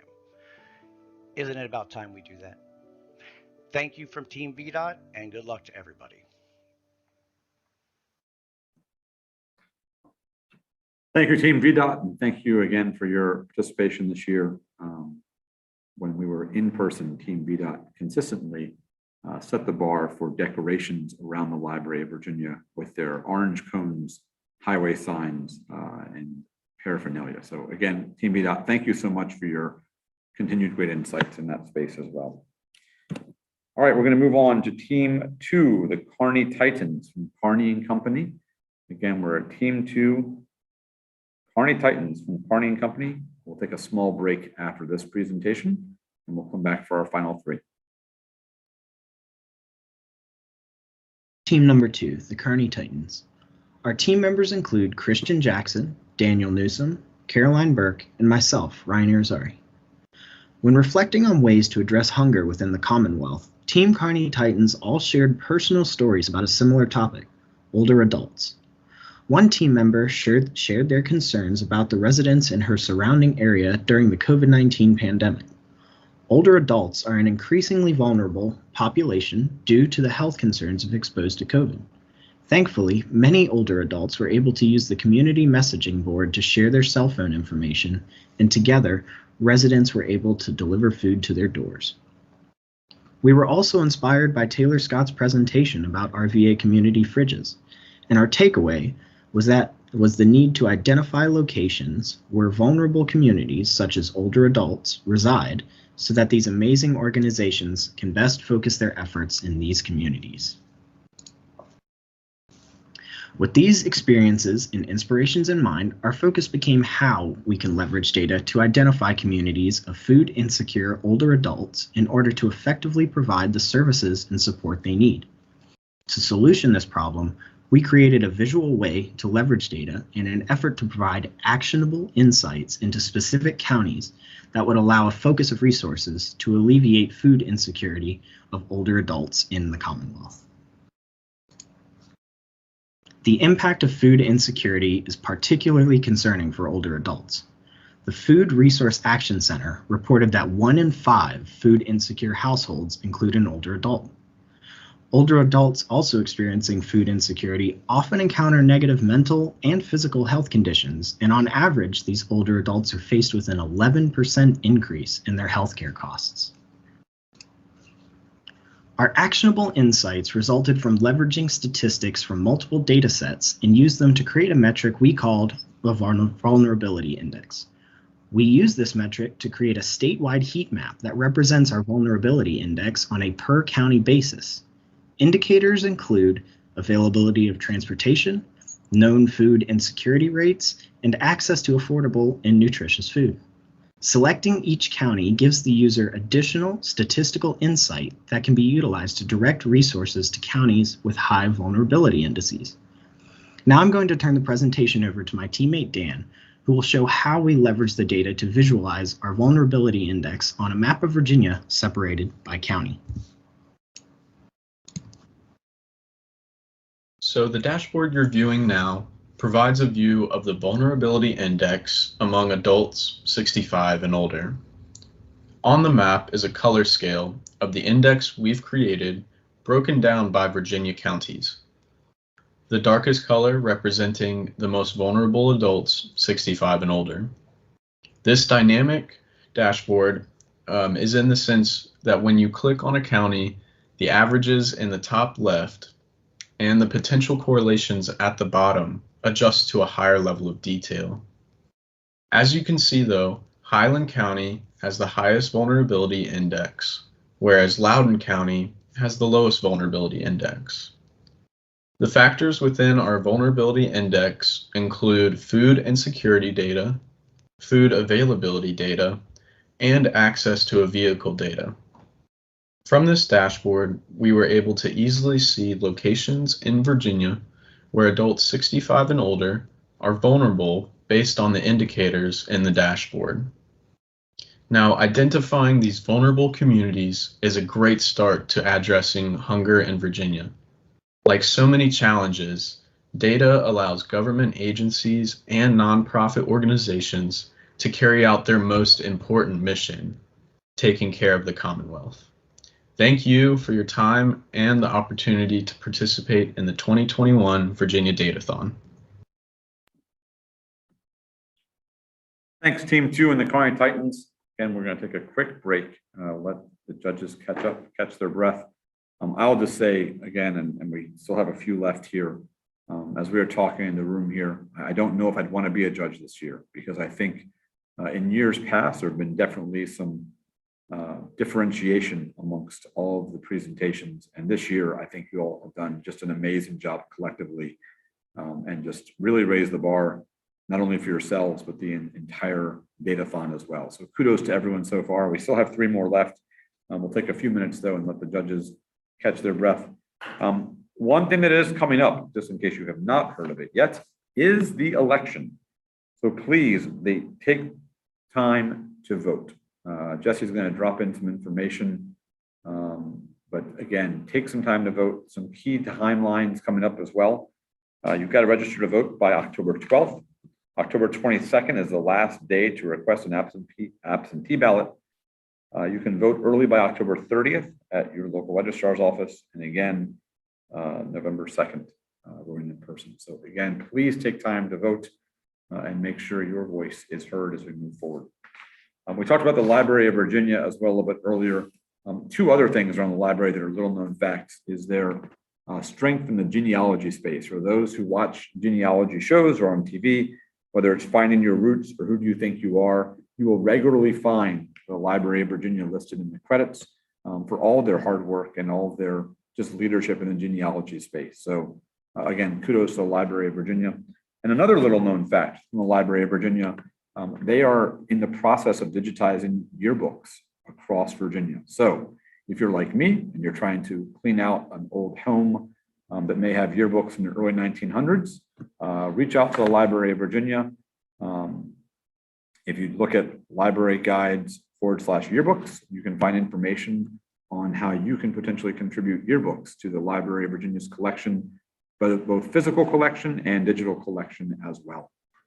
So on this final break, again, I just want to say a quick thank you. We're going to go 3 more videos. We will then allow the judges to go into their breakout room and deliberate. We'll then, to keep everyone here engaged as well, we're going to do a quick Q&A with the Office of Data Governance and Analytics. So please, as you're watching these last few videos as well, think about any questions you would have for the Office of Data Governance and Analytics. We'll have a quick moderated Q&A there as well. We'll bring the judges back with Carlos for the final presentation, and then we will depart, and you all can go about enjoying your weekend. For those in Richmond, I think it is also the Folk Festival in downtown this weekend, so something to think about as well if you're looking for things to do in and around the Richmond area. All right, we're going to move on. Thumbs up. Heidi, Sam, good. All right, I have stretched enough. I've gone long enough, so I'll continue on. All right, we're going to move forward with Team 18, Information in Formation from VCU. Again, Team 18, Information in Formation from Virginia Commonwealth University.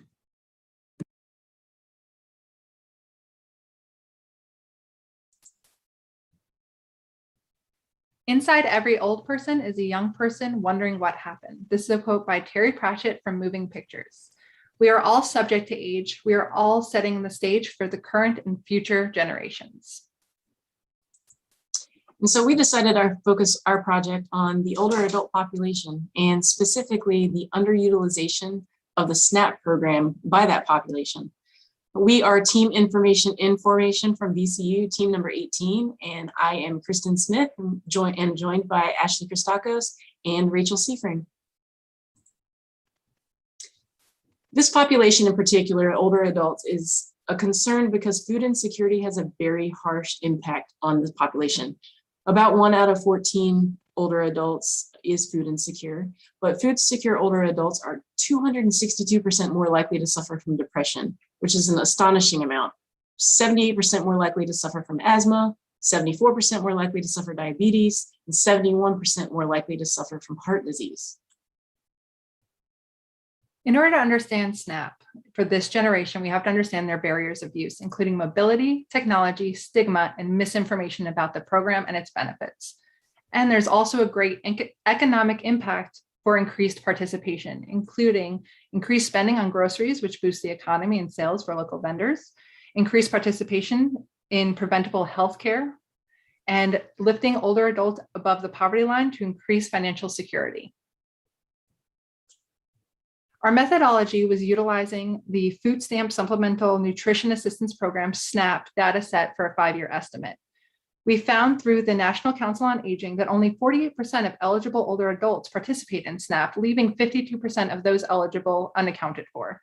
So what we did was we used the Virginia average of older adult participation, being 7.3%, and we determined an over and under participation across individual counties.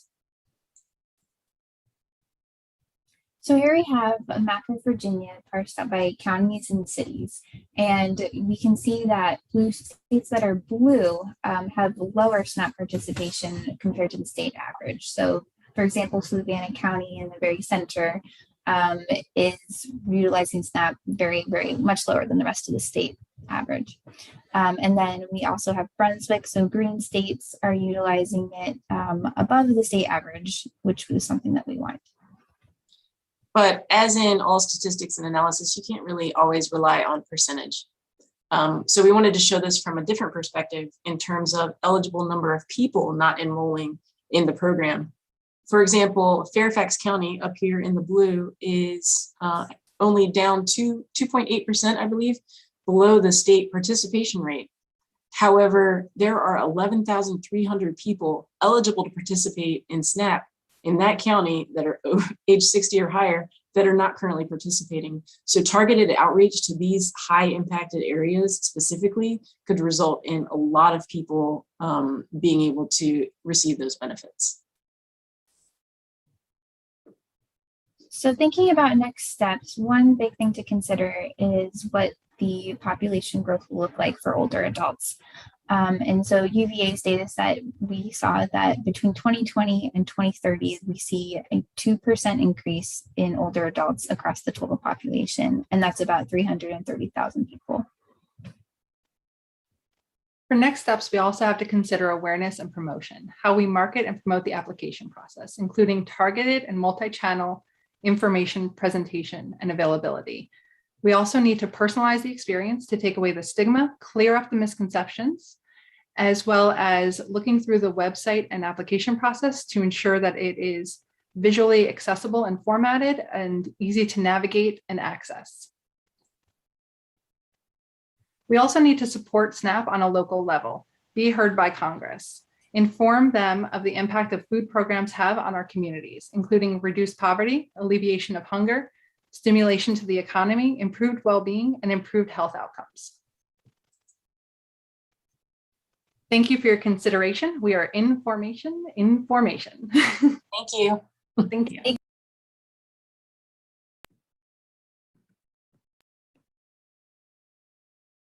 Thank you, team 18, information. Another example of a team that has participated in this datathon multiple times. Always great to have individuals come back as well, and great information as well in that presentation. So thank you all. All right, moving on to number 7, team number 7 from the State Council of Higher Education for Virginia, known as CHEV. Team name is the Chevys. So team number 7, the Chevys. Good afternoon, everyone. We are the Team 7 from the State Council Higher Education of Virginia, aka the Chevys. And it's a pleasure to present our solution for addressing hunger with Bits and Bytes, the intersection of higher education and food insecurity. I'm joined by my team today, Jody Fissler, Scott Kemp, and Emily Salmon. And again, my name is Tom Allison. Emily's going to introduce our problem. We know that food insecurity is a real barrier to college student success, and a recent study further supports this. The barriers related to food insecurity are both external. The current state financial aid only supports tuition and not living expenses, and internal, the stigma and perceived stigma associated with seeking assistance. Moving along, looking at Virginia's longitudinal data system, an innovative data system matching student records and SNAP records here in Virginia, we found that nearly 61,000 college students could be using SNAP benefits, but are not. That translates to about $9 million of unused benefits each year. And now Jody will walk through our data-driven solutions. We know that hunger doesn't start or end when students come onto campus. So we're suggesting a two-pronged solution that will address students' needs, both when they're at home and when they're at school. While they're at home, we're proposing a SNAP awareness and outreach campaign that will be targeted towards institutions that the data show us have the highest number of students missing out. When they're at school, we're proposing a food subsidy program that would be targeted to students who have an expected family contribution of 0.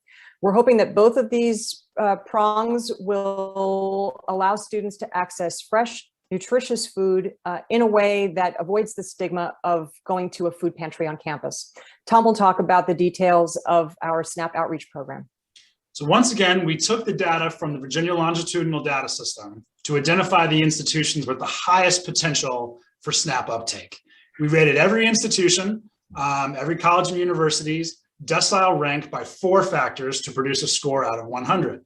Both the percent of the students who are eligible for SNAP and the number of students who are eligible for SNAP, as well as the percent and number of students who are actually using SNAP. We're then going to take the highest ranked institutions and focus a new outreach campaign to elevate the importance of the availability of SNAP and to really get the message across multiple platforms, including institutional record systems and social media, of this very important benefit that students might be missing out on. The name of Virginia's first state program for non-tuition expenses to address food needs while on campus is called CAFE, Colleges Addressing Food Equity. It is an option for healthy food, and it looks at and establishes an annual stipend of $473. And that number is based on a cost of $3.15 per meal per day, based on numbers from free and reduced lunch, as well as the cost of meals, keeping in mind that this is a subsidy for funds that students also receive from financial aid. Colleges will have 2 options in order for students to be able to use that. For four-year colleges that have meal plans, that subsidy will be used to subsidize the cost of their meal plan. For smaller schools and community colleges that don't have cafeterias, we will look at helping them establish robot cafes, which are self-service vending machine options that provide healthy food while the student is on campus. So we look at the bottom line and we see that the grand total for all of these approaches comes to just under $32 million. That includes the cafe food subsidy, the robot cafe program, and the SNAP outreach campaign. And that's a very small increase, only 1.3% from the FY20 allocation and state support for higher education. Tom? Thank you, Jody, and thank you, team. We're very excited to propose this dual-pronged approach, both from the SNAP outreach campaign and a new food subsidy for Virginia's college students. And we know that addressing the whole student need will be able to help more students achieve their full potential and earn a degree to both improve their lives and improve the Commonwealth overall. Thank you so much.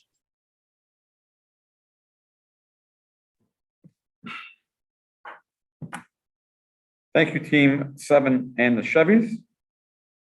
Again, a great point as well around, again, age and demographics and the impact this is having and almost the hidden nature that we don't even realize about who this is impacting each and every day. We're going to move on to our last presentation, team number 4 from William and Mary Data Tribe. Again, team 4, William and Mary Data Tribe, and again to all the other participants, please be thinking of questions you'd like to ask the Office of Data Governance and Analytics after these presentations when the judges are deliberating. Team 4, William and Mary Data Tribe. Hi, my name is Hallie Zimmerman, and our team is the William and Mary Data Tribe, and we are presenting on Feeding Our Future, the link between child food insecurity and development. According to the Commonwealth of Virginia, early childhood is the most important time for nutritional access as it impacts growth and development for a lifetime. In 2021, Feeding America estimated that 13 million U.S. children may experience food insecurity. That's 1 in 6 children. Although Virginia ranks 8th in terms of food insecurity, if we zoom in on a county like Petersburg City, we see a different story. Here's our team for the William and Mary Data Tribe, consisting of Masters of Business in Analytics, Business Administration, Masters of Computer Science, and PhD in Computer Science. I'd like to share a story of 2 children in Virginia, Sam and Alex.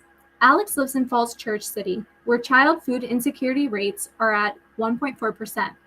Alex relies mostly on meals from outside of school, but can count on 5 to 17% coming from free or reduced price school meals. Sam lives in Petersburg City, where at 28.3% of food insecurity, Sam relies on free meals each day of school they attend.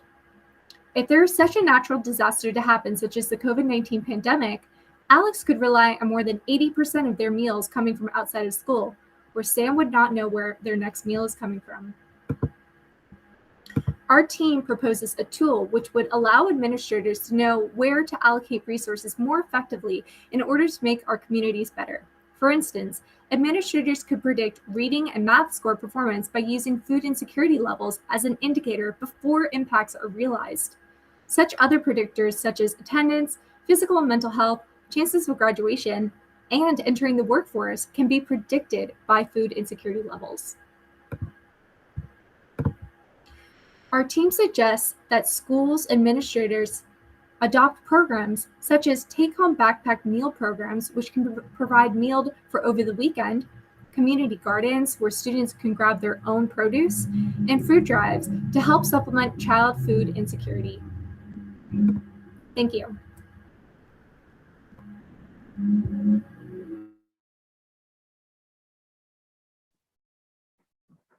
Thank you very much, Team 4 from William Mary Data Tribe. Again, that was Team 4, William Mary Data Tribe. We have made it through the marathon of presentations. The amazing news is that we had 24 or 26 teams. The challenge with that is getting all those presentations in. And so a huge thank you to everyone for their truly amazing presentations. Every year, I think we see these getting better and better. And again, as I mentioned earlier, I don't know if I'd want to be a judge at this point in time because I think you all have done an amazing job raising the bar. And kudos again as well for identifying potential solutions, looking outside the box and within those solutions, and also utilizing existing technology and information to make better, more informed decisions as well. So at this point in time, we are going to move, so no action needed by Sam, Eddie, and Heidi. Don't do anything at all. You're going to actually get moved into a judge's deliberation room where you all will deliberate. We'll drop in there shortly as well. When y'all are ready, we will have you all come back into this room as well for the final presentation of the awards. So when the judges go away, we're going to actually open it up for a Q&A session with the Chief Data Officer, Carlos Rivero, from the Office of Data Governance and Analytics. So please, participants, this is your chance. We've got an amazing opportunity to have a CDO available for Q&A, who has done just an amazing job, not just here in the Commonwealth, but around the world and around the country, as he's talked about the transformation here in Virginia. So Sam, Heidi, and Eddie, thank you very much as well. We will see you shortly. Mike, if you want to move Sam, Eddie, and those into the judges room right now.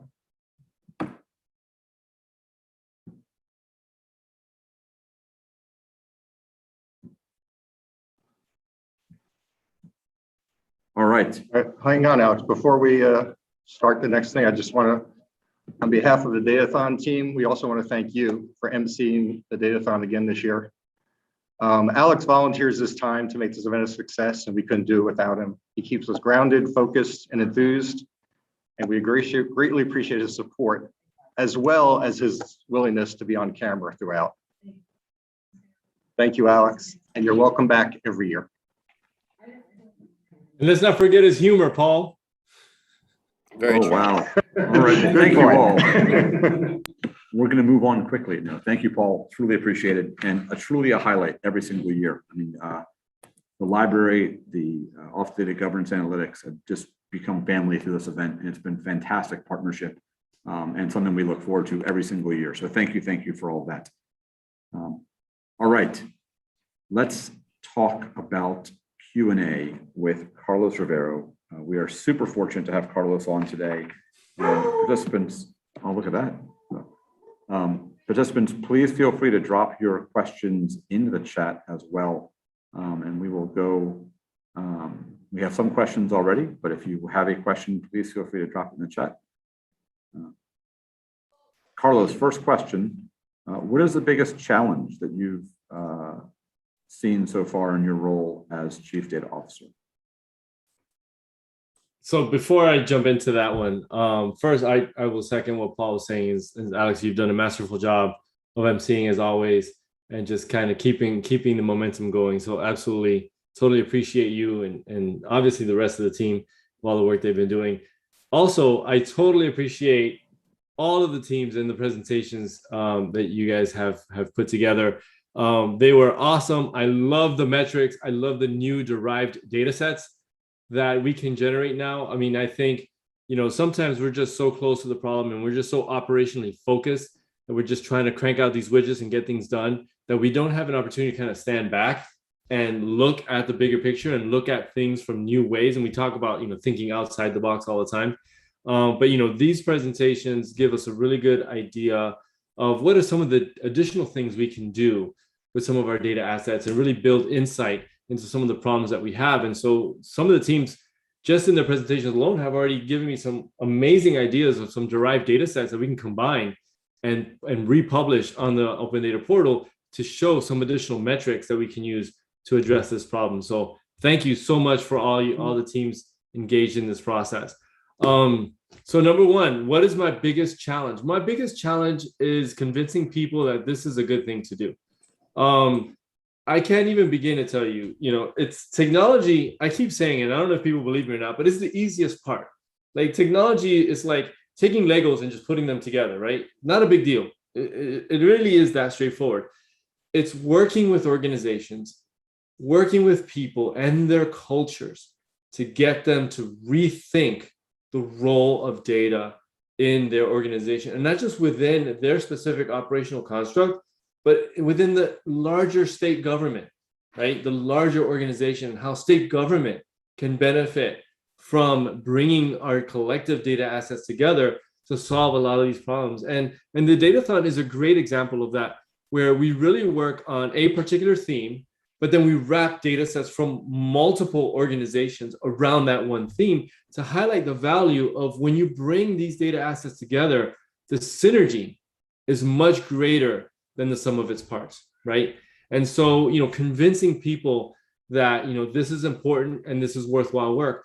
And again, it's convincing people while they are operationally focused, while they are already overwhelmed with a lot of day-to-day activities, getting them to kind of pause for a second and say, hey, if you dedicate this percentage of your time and effort to moving this forward, it'll pay huge dividends down the road.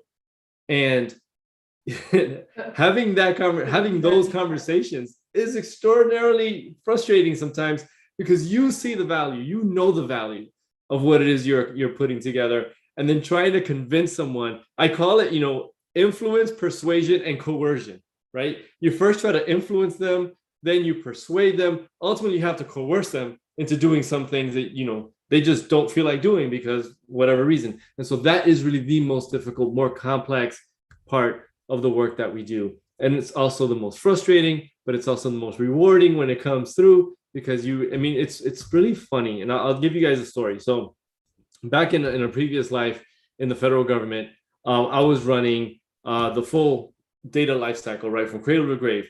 And I had an organization, a business unit, that I said, hey, look, we can help you guys out. We've got all the intelligence tools we can build in, models and capabilities that allow you guys to kind of make better decisions and be more proactive and be more efficient. And the business owner at that initial meeting looked me dead in the eye and said, why am I here? How is this important to me? After I gave him a whole spiel of like, this is what we can do and this is how we can do it, and we can give your team this and give your team that and embed it within your business processes. And his answer to me at that moment was, why am I here? Why are you wasting my time with this? I've got a million things to do. And so over the course of the next 6 months, my team worked with his team to kind of figure out what were their biggest pain points. What are the things that we can automate? How do we improve the data flow within their organization to generate the intelligence products that they could use to ultimately make better informed decisions faster, right, within their context of their business operations? And ultimately, we won that guy over, right? We won that guy over so much so that he decided to become a data scientist. Imagine that, this person that really at the beginning of my conversation 6 months earlier was like, why am I here? Why are you bothering me with this? This is nonsensical. Leave me alone. 6 months later, he's like, this is genius. I want to be a part of this industry. I'm going to go back to school and learn this stuff because this is awesome. It's just, that's the kind of impact you can have. But it's not without frustration, right? It is not, it took a while to get this dude to come around, but but you also have to be tactful, right? And so I think this is another lesson for people. You can't be a bull in the china shop. It just doesn't work, right? You can, especially in government, right? In the public sector, because we change leadership so often, right? Every 4 years, every 8 years, depending, whatever. Agencies, especially people in agencies that have been there for a long time, this too shall pass. Can you guys see it? This too shall pass. It was there in a second ago, because it's true. They will wait you out, guaranteed. Come in there, guns blazing. Everyone shuts down. They put up all their barriers. You're not going to get anything done. So you really have to be tactful, right? And you have to be a people person. You have to know how to get them to understand and want to participate, right? So that's a skill.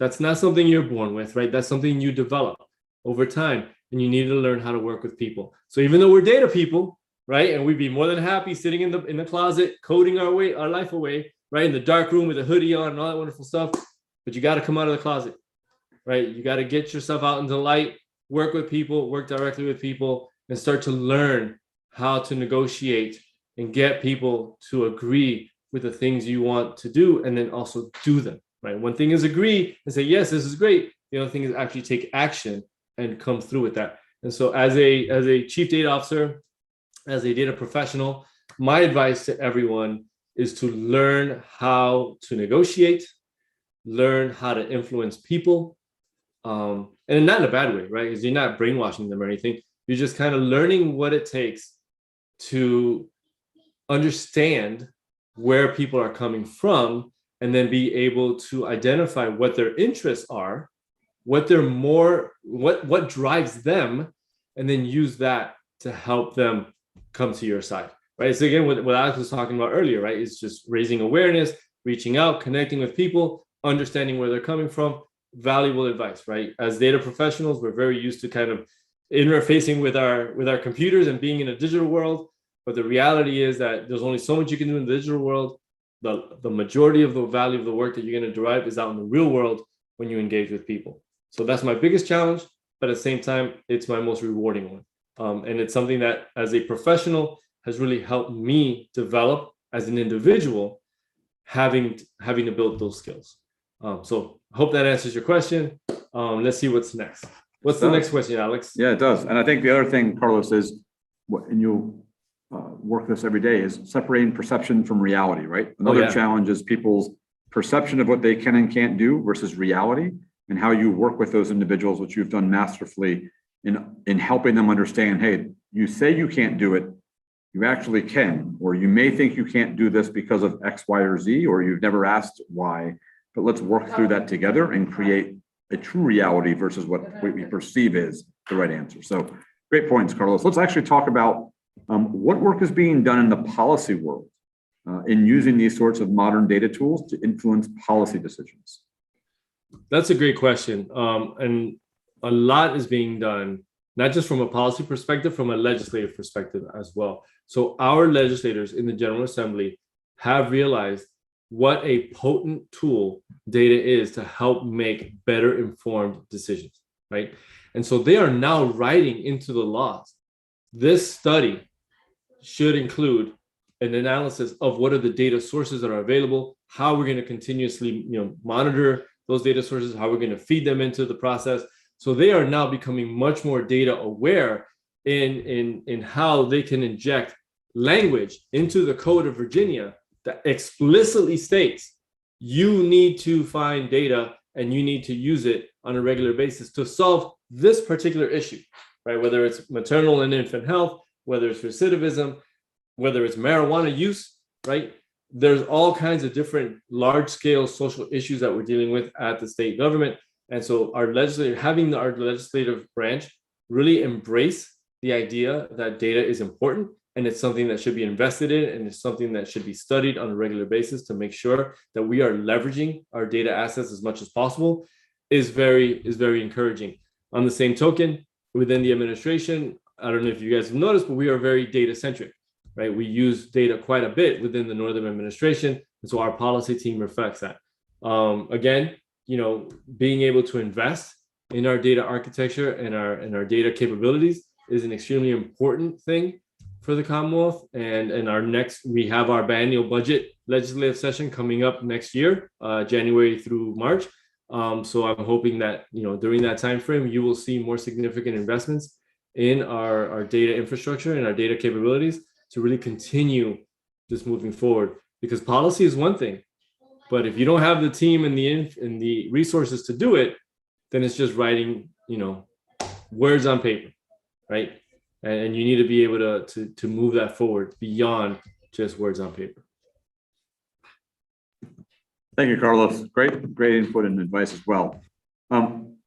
Let's questions coming around a career working in data analytics. What steps would you recommend taking for those who want to move into data analytics as a career? So I get this all the time, and I really think that there's, 3 basic pillars in data analytics, data science, whatever you want to call it. It doesn't matter. It's the same thing. First, obviously, is computer science, right? You have to have some technology tools under your belt. You can't work where you have any tools, right? But again, these are tools, right? So like a hammer and a screwdriver, those are just tools, right? And so being proficient in a tool doesn't make you necessarily a good carpenter, right? You have to have an understanding of some other disciplines as well. So the other discipline is math and statistics, right? On my side, I did more statistics and math, right? But it just really helped because of the professional work environment that I was in, right?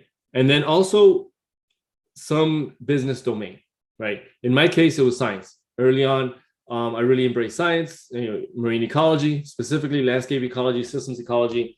So that became the way I tied those 3 things together, right? Science, statistics, and computer science together to really kind of build out my capabilities as an individual to support the different teams. And one of the things that I want to make clear is that in this field, right, in our profession, data professionals, we are of service to others, right? We're not front-facing folks, right? We're in the rear with the gear, making sure that everyone is getting the information that they need, the intelligence they need to make the best informed decisions that ultimately lead to policies and procedures and things, resources allocated and things of that nature that allow the organization and the society to move forward, right? So we're usually in the backdrop, but we are of service, right? And we're continually of service to others. And so one of the things that I learned early on in my career is, how is the business impacted by the work that I do? And how can I learn more about the business and how the business operates, whether that business is science, whether that business is transportation, whether that business is state government, a health organization, it doesn't matter, right? It's how do those businesses function that I can inject myself to be a solution seeker, to be someone who comes up with solutions that allow the business to operate better, right? Whether it's operationally, tactically, or strategically, how can you be of service to help the organization move forward in any one of those levels? And so starting with science, I started to think about this more analytically and say, well, there are some significant underpinnings to a lot of these different organizations and how they operate. Culture being one huge underpinning. 2, leadership. Culture and leadership. Leadership, culture follows leadership, right? So if you have weak leadership, you have weak culture, ain't nothing you can do that's going to help it, right? It is what it is, right? And then ultimately figuring out how to influence that leadership to ultimately improve the organization, right? Now, you can't substitute lack of leadership. There's nothing you can do, right? You can support it, you can try to work within it, but in many cases, if there's a significant lack of leadership and there's no idea on the horizon that it's going to change, you might want to change somewhere else, because leadership makes or breaks an organization, right? And so having an understanding of how my work contributes to the business, whether that business is science, transportation, health, environment, whatever, that was one of the key things that I learned early on that allowed me to be an asset to any organization that I belong in, because I was willing to take the time and energy to understand how that business operates so that I can provide solutions that are beneficial to that organization. So that's the word of advice, right? If you're looking at from a data analytics perspective, have a good foundation in math science, computer science for your tools, and then the business domain, but then also have the willingness to learn how the business operates so that you can be more influential, so that you can be more supportive of the changes that need to happen within those organizations. And speaking of change, everything we do is change management. Everything. Nothing that we do as data professionals is about keeping the status quo. Everything is about change management. We are changing something, whether we're changing a business process or a system that's leveraging a business process, or how that data is generated from that system that's transformed into something new. We are always involved in the middle of something changing, right? And so as a result of that, it's up to us to learn how to best navigate the change management process, right? How to influence, persuade, and coerce people into changing their behaviors to support the work that we need done, right? And so that's another thing that I would suggest you start to learn as well, is how to be more aware of change management and how that has an impact on your success, because it does. If any of your tools and techniques are not adopted by the organization for whatever reason, then you're not going to succeed. It's that simple, right? Adoption is key, right? It doesn't matter. I mean, it's funny, right? Peter Drucker always says, culture eats strategy for breakfast. And then we were at a women in innovation event, and someone on stage, and I wish I can give her credit because I don't remember her name, but she was like, but it also eats technology and innovation for lunch and dinner, right? Doesn't matter how innovative your technology is or solution is, if the culture isn't willing to adopt it, it's failed, right? And so that's a big part that we have to, as data professionals, we have to step outside of our very logical box and think about what is the larger audience for the work that we do, and how do we persuade individuals to change their behavior to ultimately change the culture of an organization. Carlos, great points. I think those are fantastic and often overlooked, especially the change management piece. We get so stuck in our data side or our solution side that we forget the impact of that change. And especially in state and local government, right? We have individuals that have been in roles for many, many, many years and need a process to get from where they are to where they need to be. And that does not happen overnight. So thank you for that advice and input as well. We have time for one more question. We do have a question up here. It'll be a quick question around how these things come to life. Again, I think we've made a commitment across the Datathon to implement some of these changes and to implement some of these solutions working across the Commonwealth. So Let me open it up for one more question. We have time for one more question with Carlos, if anyone has one. If not, I will end on a question I have. Alex, I'd love to answer that question. What's the next following this datathon? How do some of these solutions see life after the event? So some of them may already see life as a derived data set, right? So some of the metrics that you guys have come up with, absolutely amazing. We can definitely work on those. So, essentially from the data that we already have, create that derived data set and publish that as a new data asset. Awesome, easy to do, move forward. For those, especially for the top 3 teams that win, there are secure data enclave credits or AWS workspace credits that we want to make available that will allow them to continue developing their solutions and ultimately deploy them into our production environment. Now, for those of you who don't know, our production environment is a Power BI based environment. So we would be working with the teams to transform their solutions into a Power BI based solution that we can deploy into our production environment and make available on our public facing Power BI server. I hope that answers your question. It does. Thank you, Carlos. And thank you for the commitment to moving these things forward as well. All right, let me go back into the room. It looks like the judging is complete. Are the judges back as well? It looks like, Mike, do we have a thumbs up if the judges are back in the room? I've lost my view. They're in the judges' room. All right, you want to move them? Carlos, we're going to send Carlos in, or does Soren have the results? I have the results right here. So let me get these over. We can bring the judges back. I'll close the rooms. Yep, why don't you close the rooms?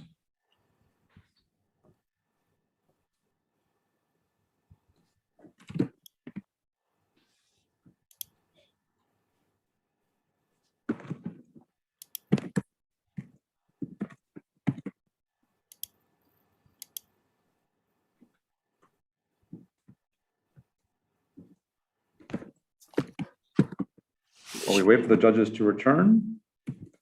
Yes. They should be coming in here in a second.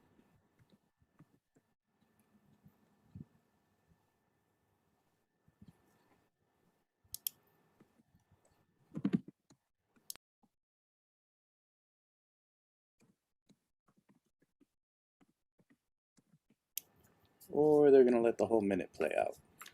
Okay, we'll give the judges 30 seconds more to come back in. 2 seconds.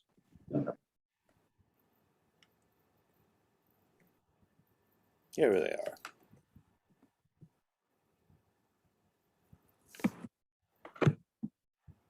All right.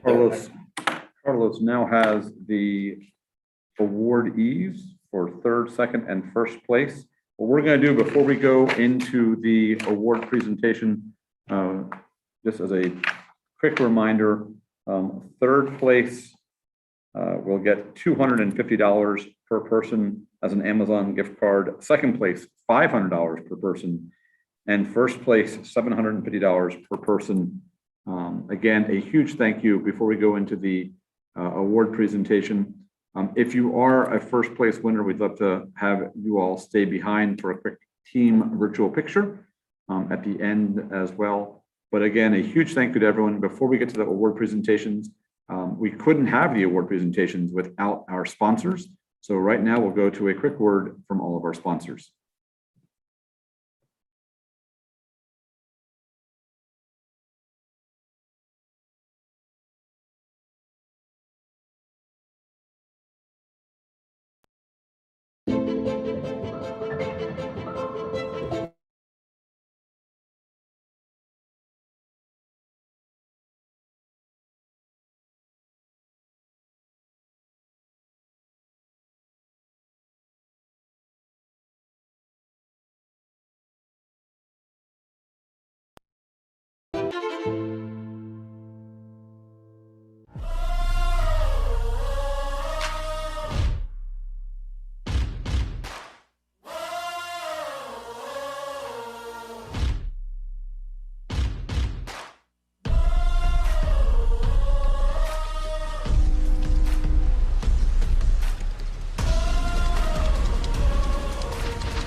Hi, my name is Robert West.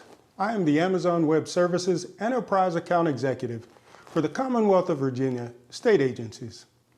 AWS is pleased to help us support this event. We hope that you have a great Datathon, and we can't wait to see what you build.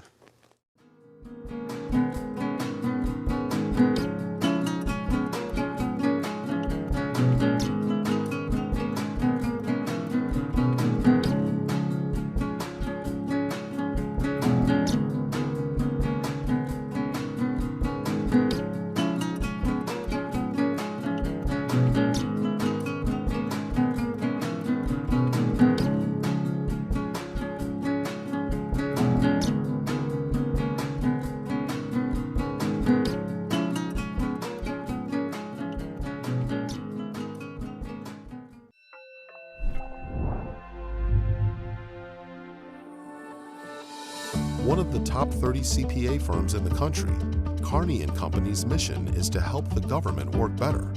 Over 35 years, we have supported every cabinet-level department and most other agencies and commissions. Carney & Company, exceptional every time.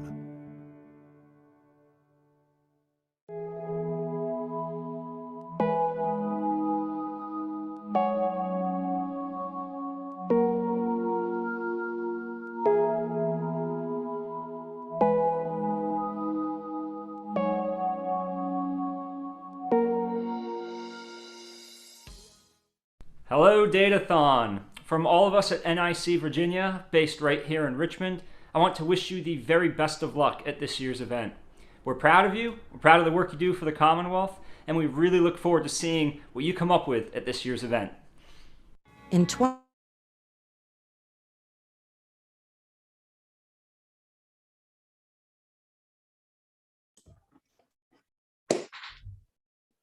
right, Alex, are we ready to go? We are. A very quick one item. Thank you again, Mike, on that. One quick item. Jesse Bailey is going to drop a post-event survey here in. She'll also be emailing the link out next week. So please, if you take a few moments to fill out our post-event survey, we try to make this event better and better every year. Fingers and toes crossed. This is going to be in person next year back at the Library of Virginia. But in any case, let's make sure we get the feedback. Your feedback is critical to make this the best possible event. And again, before we get to the participants and the awardees, another final thank you to everyone on this call who has given up a lot of time and effort. It has been unbelievable in terms of watching the solutions and the information y'all have shared. Finally, a huge thank you to our judges as well. They could not have done a better job. I know they had their work cut out for them. So again, hi, Sam, Eddie, I cannot thank you enough for all of y'all's efforts in this Datathon event as well. Right now, I'll turn it over to Carlos Riveros to go from third place to first place for our awards. Thank you, Alex. Just confirming, Mike, you've got the trophies? Yep. Good deal, good deal. All right, so third place are the Analytics from Centara Healthcare Virginia Premier. Way to go, third place, Analytics. So excited. Definitely looking forward to working with you guys on your solution. Our second place team, Thompson GMU. There's the trophy. Thompson GMU. All right, second place. And lastly, we have our first place team. Drum roll. SAIC, first place team this year, Datathon 2021. Look at that awesome trophy you guys got. Bam, in your face. All right. Good stuff, y'all. Good stuff, man. So excited. Highlight of the year for us in the Virginia data community is this Datathon. And so excited. Alex, you did a wonderful job. All of our sponsors, thank you so much for supporting us. Again, Library of Virginia. Can't say enough good things about you guys. I mean, you guys are just amazing. Mike, Paul, just the amount of support you guys have given us and the collaboration, but just the amount of energy you guys put in over the past 2 days to keep this thing going. People just don't realize how much work it is to move this stuff forward. So you guys are just a cornerstone of the work that we do. So thank you. Thank you guys so much. And again, to all of the teams, you guys rock. Can't do this without you guys. I have to say, I think this year we had, Paul, correct me if I'm wrong, we had 26 teams, so we had 9 on the waiting list. Is that right? And so our limiting factor was the amount of time we could allocate to presentations, right? So unless we wanted this thing to go to 8 o'clock at night, we have to limit the amount of teams. So obviously we would love to hang out for as much as possible, but we realize, it's Friday, it's a long weekend, people want to get out and do their fun stuff. But again, thank you guys so much. It's just been an absolute pleasure, and looking forward to next year. Thanks, Carlos. Thanks, everybody. Have a great evening. Bye, y'all. Bye, everyone. Thank you. Thank you. Thank you to all the teams. Thank you. Thank you. Bye, everybody.